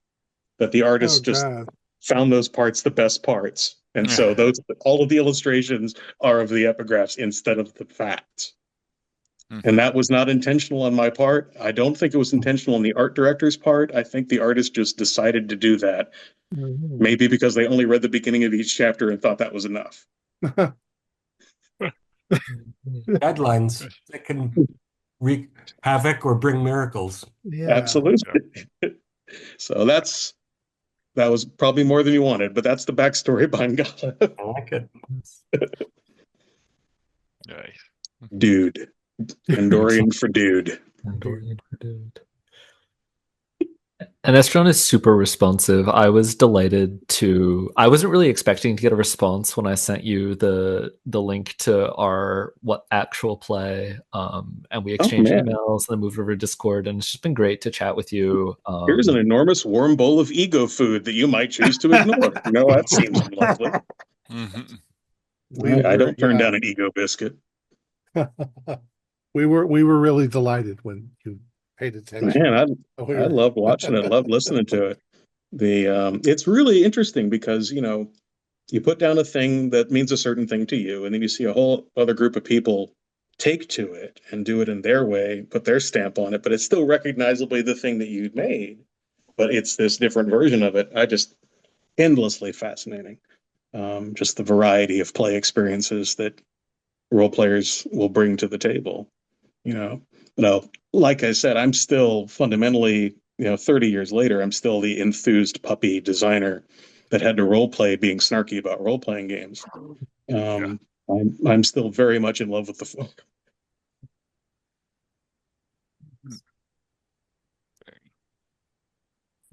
And ego food. please. Ego All food. of it. Yeah, there you go. All of the ego Tasty food. ego milkshakes.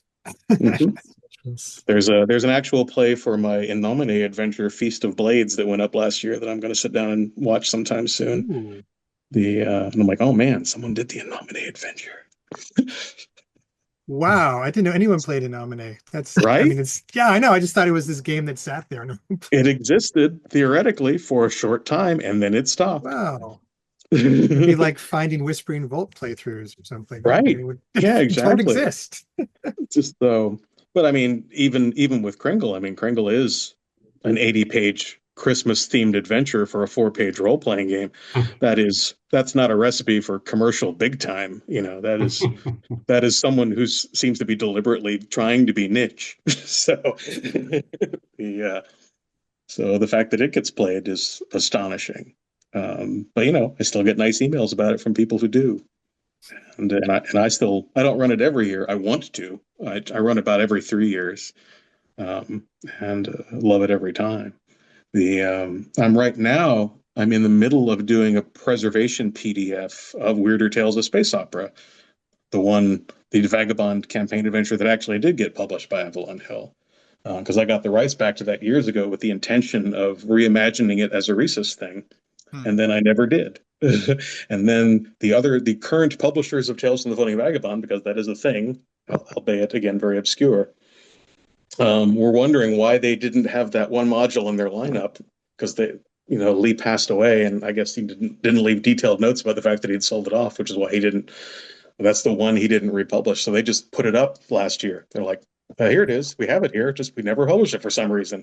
And I saw it. I'm like, I'm the reason. So I'm like, I tell you what, since someone out there wants it and I dropped the ball on doing what I intended to do with it, I'll do a preservation PDF. I'll put it up as pay what you want. Recommended donation 0.0. And I'm in the middle of doing that right now. And I finished the scan. I'm doing the finishes on getting some of the maps a little bit clearer, and doing a new introduction that looks back at how that happened, and how I accidentally am partially responsible for Vagabond even being at Avalon Hill, which is true. So thinking back to that time is really interesting. That the fact that there was a Kringle actual play while I'm mentally immersed in my Vagabond years, these many years ago, was fortuitous timing for me too, because I'm like, I'm already in this headspace. So nice. Got a bunch of things to read. Yeah, I'm taking notes. Yep. Well, if I'm being honest, Euresia is the most important one, and it's available free. Just go and look for the Euresia stuff on my DeviantArt page. Pretty much all of those link to a Google Drive where the entire Euresia library is available at no charge, because I sold Euresia to a different publisher, and one of the conditions of the sale is that I can still provide those PDFs at no charge to advertise my skills, which means you get to download them for free. All you have to do is consider employing me someday. You don't have to do it. You do have to take a moment and consider it. If you could do some chin stroking while considering it, things like that, that makes it legit. So. I don't think I've braved DeviantArt in some time. Yeah, well, there's not much reason to anymore. It's mostly taken over with AI junk. Yeah. It's become a bit of an unpleasant jungle of that kind of thing. But I still post my fantasy maps and stuff there now and then, and my other weird visual hobbies, like I like taking 3D photographs of stuff. Stereoscopic? Yeah. Pop on the old red and cyan glasses. I've got a little gallery of those. But my friend asked me why I hadn't posted on my DeviantArt in like 5 years, and I was like, "Have you been on there?" Yeah, no, it's unfortunate. It's not a place that, I mean, I'll send people to my DeviantArt page, but I will not encourage them to explore the rest of the site anymore. Once upon a time, it was a pretty cool place for people posting their drawings and photographs and paintings and all kinds of stuff, digital art, pixel art. These days it's swamped with just AI generated images, and it's like, that's an interesting technology, but it's not something you really want to build a gallery and put your name on. I don't know. No. Yeah. People who are new to that AI stuff don't realize that when you've played with it for a while, you realize it all looks the same. It's It really does, easy and to tell. in a way that I find unpleasant. Like it hits me right in the uncanny valley in a way that I find kind of viscerally unpleasant. But I was telling people the other day that, if you use it as a tool to sort of get an idea, then sure. It's okay. But yeah. Yeah, no, I still peek into the LLMs now and then, like with the adventure design thing. I try to teach an LLM how to do it, and that is not a thing that works. But the process of trying helps me sharpen my skills at describing it, because you're describing it to a very confused mess of pattern recognition algorithms. Trying to get it to toss the word salad toward a particular style. I find that an educational process. It's like talking to a very dim person, and there's educational value in talking to a very dim person, because you have to teach yourself to break things down into simple component pieces and describe them clearly. So I find LLMs useful in that way. They are a good simulation of someone who is not very bright. And it helps me. Then I don't have to bother actual not bright people with my nonsense, because that would just confuse and upset them. So yeah, I think there's uses for it. And certainly I think it's going to have some useful impact on other technologies like medicine and stuff, So I respect all of that. But yeah, the art side of it, it's like, I'm old fashioned. I want the machines to do the grunt work and leave the art to the humans. So, machines can watch the clothes, yes, please. But I've had some really frustrating conversations with people who really want to encourage me to use LLMs to do things like flesh out a story, make it more efficient to write stories, to turn a story into a 6 or 12 episode TV show. Wow. And are really on this trip of you got to be productive, you got to make more, the AI will make you more efficient. And I feel like it's missing the productivity point. fetishism is a cultural problem. Oh, gross. Yeah. I don't know. I want to do the fun part. There is a thing. There is a productivity fetish that goes around and people judge themselves by their productivity above all. And I think it's definitely reached an unhealthy point. And it's one of those many things that social media kind of magnifies in unpleasant ways too, where people are kind of looking over each other's shoulders, and it's like, oh, I did 2,000 more words this afternoon. It's like, yeah, okay, but that's not really the way you measure whether you've done a good thing. Yeah, what is Ken Thompson, the great inventor of Unix, among other things, said? Today I had the most productive day ever. I deleted 10,000 lines of code. Right. That would feel good, I bet. Yeah. Yeah. I told my wife, my computer died, my laptop died last week, and I had to get a new little mini PC, so I've been setting that up. And it takes a few days to get it to become, my machine where it feels like home. And I told my wife, I'm like, I'd reached the point where I was finally getting productive again on the new machine, so I realized it was time to install Civ 4. Got to keep that productivity under control. I'm interested too. I never quite gelled with 6. I played a lot of 5 and I liked it, and I played 6 and I liked it okay, but it didn't hook me.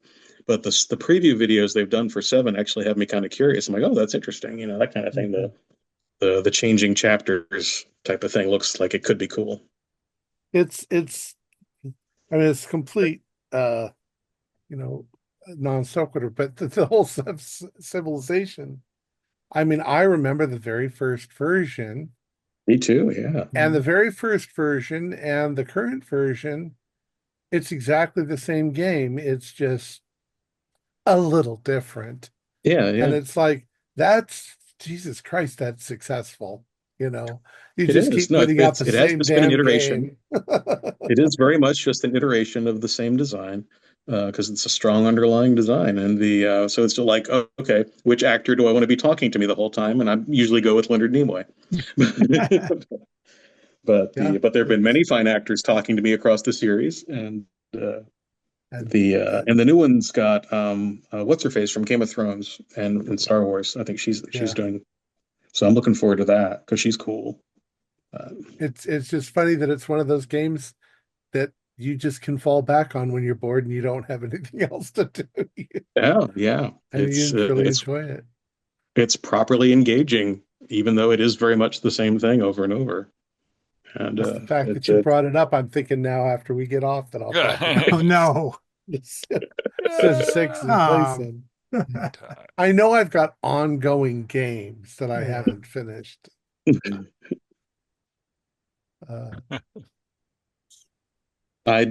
me, it's just it's a moral thing. We have to keep that productivity under control. Don't let it dominate us. Well, once in a while, you just need something where you don't have to think too much about it and you can just play the game. Video games are that I love taking my brain off the hook for certain types of games. Did you by chance play Baldur's Gate 3? I have played the first 2 acts. That's exactly what I've done. I haven't done the 3rd act. I haven't gone past that. Well, because my wife and I were both playing, and I wanted us to be kind of at the same story point so we could compare notes. And then for various reasons, she faded out from it, and I haven't wanted to go ahead with the story yet until she's either definitely not or definitely returns to it. But I was enjoying it. My husband and I started out the same, and then he's played through the whole game like 4 times now, and I like different, like very differently each time, or ritualistically. Played it different through. But I actually my computer crashed at one point, so I had to restart. But I've restarted the first and the second twice, and I kind of lost interest. But it was really an outstandingly done. Game. Yeah. I was enjoying discovering all of the things that it counts for. I would do some exploration tricks that I thought shouldn't work or wouldn't work, and they did work, and there were NPCs commenting on the way I'd done it and stuff like that. I'm like, oh man, these guys put the playtest through the paces. Yeah. And it's a very impressive work, and some of the character performances are really quite good too. They're really good. Yeah. It's rare nowadays that I get interested in a video game, except for Civ, and I still play. I play a lot of Minecraft, only because I'm not really playing Minecraft. I'm playing with Minecraft. Sure. It's like it is a box of toys. It's an endless supply of Legos of every shape and size. Mostly cubicle though. That's right. It still managed to make it look kind of round if you move away from it a ways. if you get enough of them, they're like pixels. If you get enough of them, you can do anything. That's right. Build historical cathedrals, which is always fun. Yeah. I do. I replay the Arcane Studios Sims, the Dishonored games, things like that. Ooh. I replay those a lot. Right now, I'm replaying Deathloop. Which is also kind of a stealth member of that same series, same game world. So I do those, and I do a lot of the old games. I replay Lemmings every year. Lemmings, I love that. And I just think it's great. Played Lemmings in ages. It's still delightful. I know. Hasn't changed. So, and I love the old Infocom text games, so I revisit those on a regular basis. And I like writing those sorts of things too. And I'm an old guy, so I play old guy things. I like your beard. I was just thinking about letting this part grow out again. What do you guys think? Let it grow, Tom. Let it grow. Sure. This is pure laziness. That's all this is. I normally rock the Thom look. I like the mustache down to the Van Dyke kind of thing. That's my official look, even though that's only me twice a year, like for a week. Troy hides his beard. Letting it go. Yeah, Troy's actual beard is quite. Oh man, there we go. It's a magic. It's a lot. It goes on forever. Goodness It's actually tentacles. I'm seeing that. There's a lot. There's a lot in there. I rolled pretty well. I just had the 1d4 sand loss. Yeah, I was going to spare you. I was going to spare you. I had the sand loss in an elevator at Necronomicon with him. When I looked down and saw it coming out of his, I thought it came out of my pants. The hell? Okay, and so my beard is so long. What the hell, dude? It was coming out of my pants. Come unzipped a bit, and the beard was coming. Yeah, I remember that. I was like, oh God. I was like, I'm just gonna look at the ceiling of the elevator. Yep. That's a high moment. Do you ever get to any of the cons? Man, I used to be a con addict, then I got all virus cautious, so I haven't since. But yeah, I love cons. I love con culture. I miss the late night convos and the cuddle piles and all the things that happen at conventions. I've partaken in all these things many a time, and I love cons, so I want to get back to them. Wait, am I missing the cuddle piles with that? I know, I was going to say. You're going to the wrong types of cons, Tom. Yes, they do exist. Yeah, you don't remember that? That was a good time. At one of the Denver cons, there was a group in particular that made sure there were cuddle piles every Saturday night in particular, and it would be like up to I think we got as many as 90 people in a cuddle pile at one point. God, and it was delightful. It was just it wasn't not in a naughty way, just in a huggy way, and I mean, some of us paired off, but in the cuddle pile, nothing was naughty, and it was just really sweet. It was just very much let's be in proximity and just chill out and be together and be safe, and it's just really nice. I suppose after our game, what we do is we go to Necronomicon, and then this last time we planned out a game schedule for each night, 3 or 4 games. Keith did most of that, Keith and Holly. I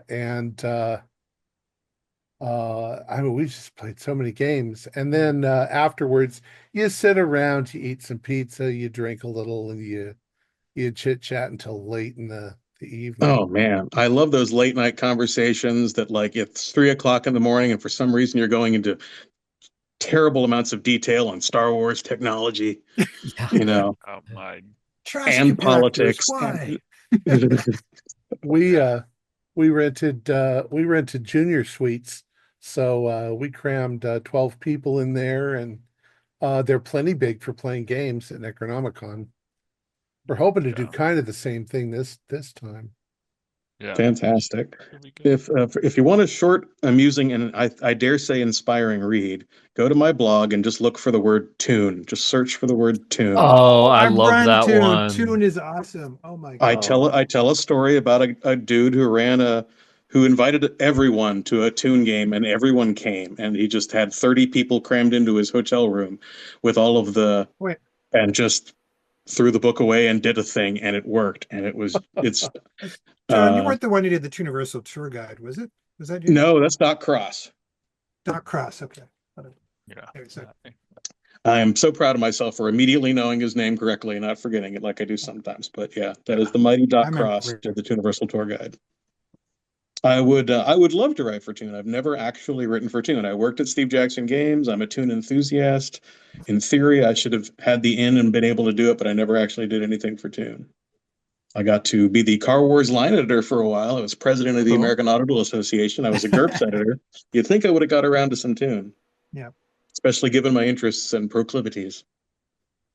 I don't know what Matt Sanderson's profound disinclination toward Toon is. I don't know whether he had a bad experience. He hates it. I didn't know that. Has he played it? He just doesn't want to. I don't know if he's played it.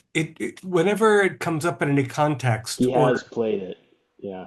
Or conversations even direct toward terrible game experiences, Matt will just go, Toon. Well, if you meet a bad enough GM or a bad enough player, it can permanently stain a game for you. Oh, I mean, it's not rational, but it happens. It's true. Yeah. Yeah. Toon was the first thing I felt comfortable GMing. Yeah, it's a great little design. Yeah, it's a very clever little game. There's a lot of games I am completely unfamiliar with. Yeah. That's one of them. I've never played Toon. I've never. It's very silly. Yeah, it is. It's very much, like the somewhere between a Warner Brothers short and a Tom and Jerry short. There exists this possibility.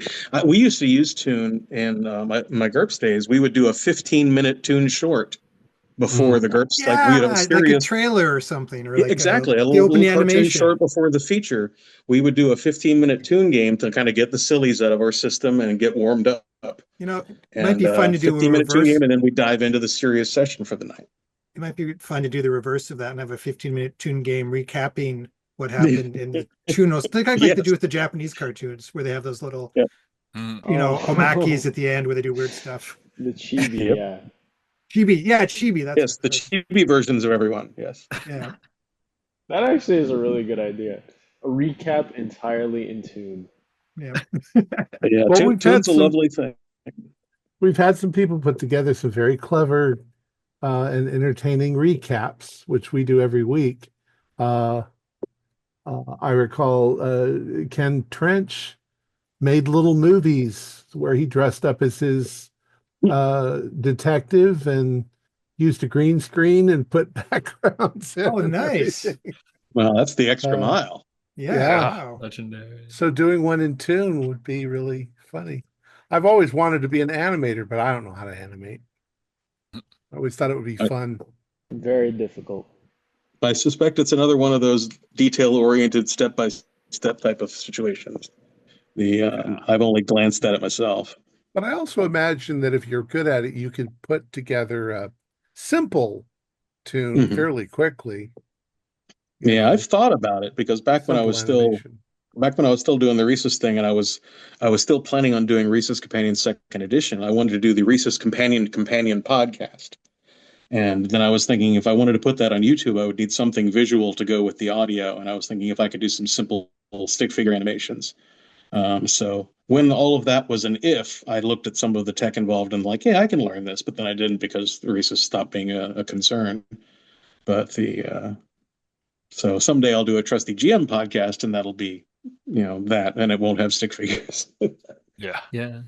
The little cartoon bastards give Rhesus such a specific atmosphere that is so delightful. The game took off in a new way when I added the LCBs, because it gave it a visual identity, and just having the visual identity, even if it's just these stick figures, just made it more real to people, I think. And it sells its attitude, it sells its not taking itself too seriously kind of vibe, very playful, friendly, kind of huggy in a way. And Rhesus was around for years before Rhesus 1.5 when the LCBs came in. But once I feel like Rhesus was kind of really born when the stick figures showed up. It had just been this document floating around the internet until then, and then suddenly it had a community. And they also serve as kind of scarecrows. Like there are certain kind of gamers who might be kind of like a little bit more pedantic or a little bit more self-serious. They would look at that and go like, ugh. They would exactly, and you don't want keeps them away. That's great. And it kept the community very upbeat and very welcoming and very friendly, because it kind of like this. They kind of scare away the less fun people.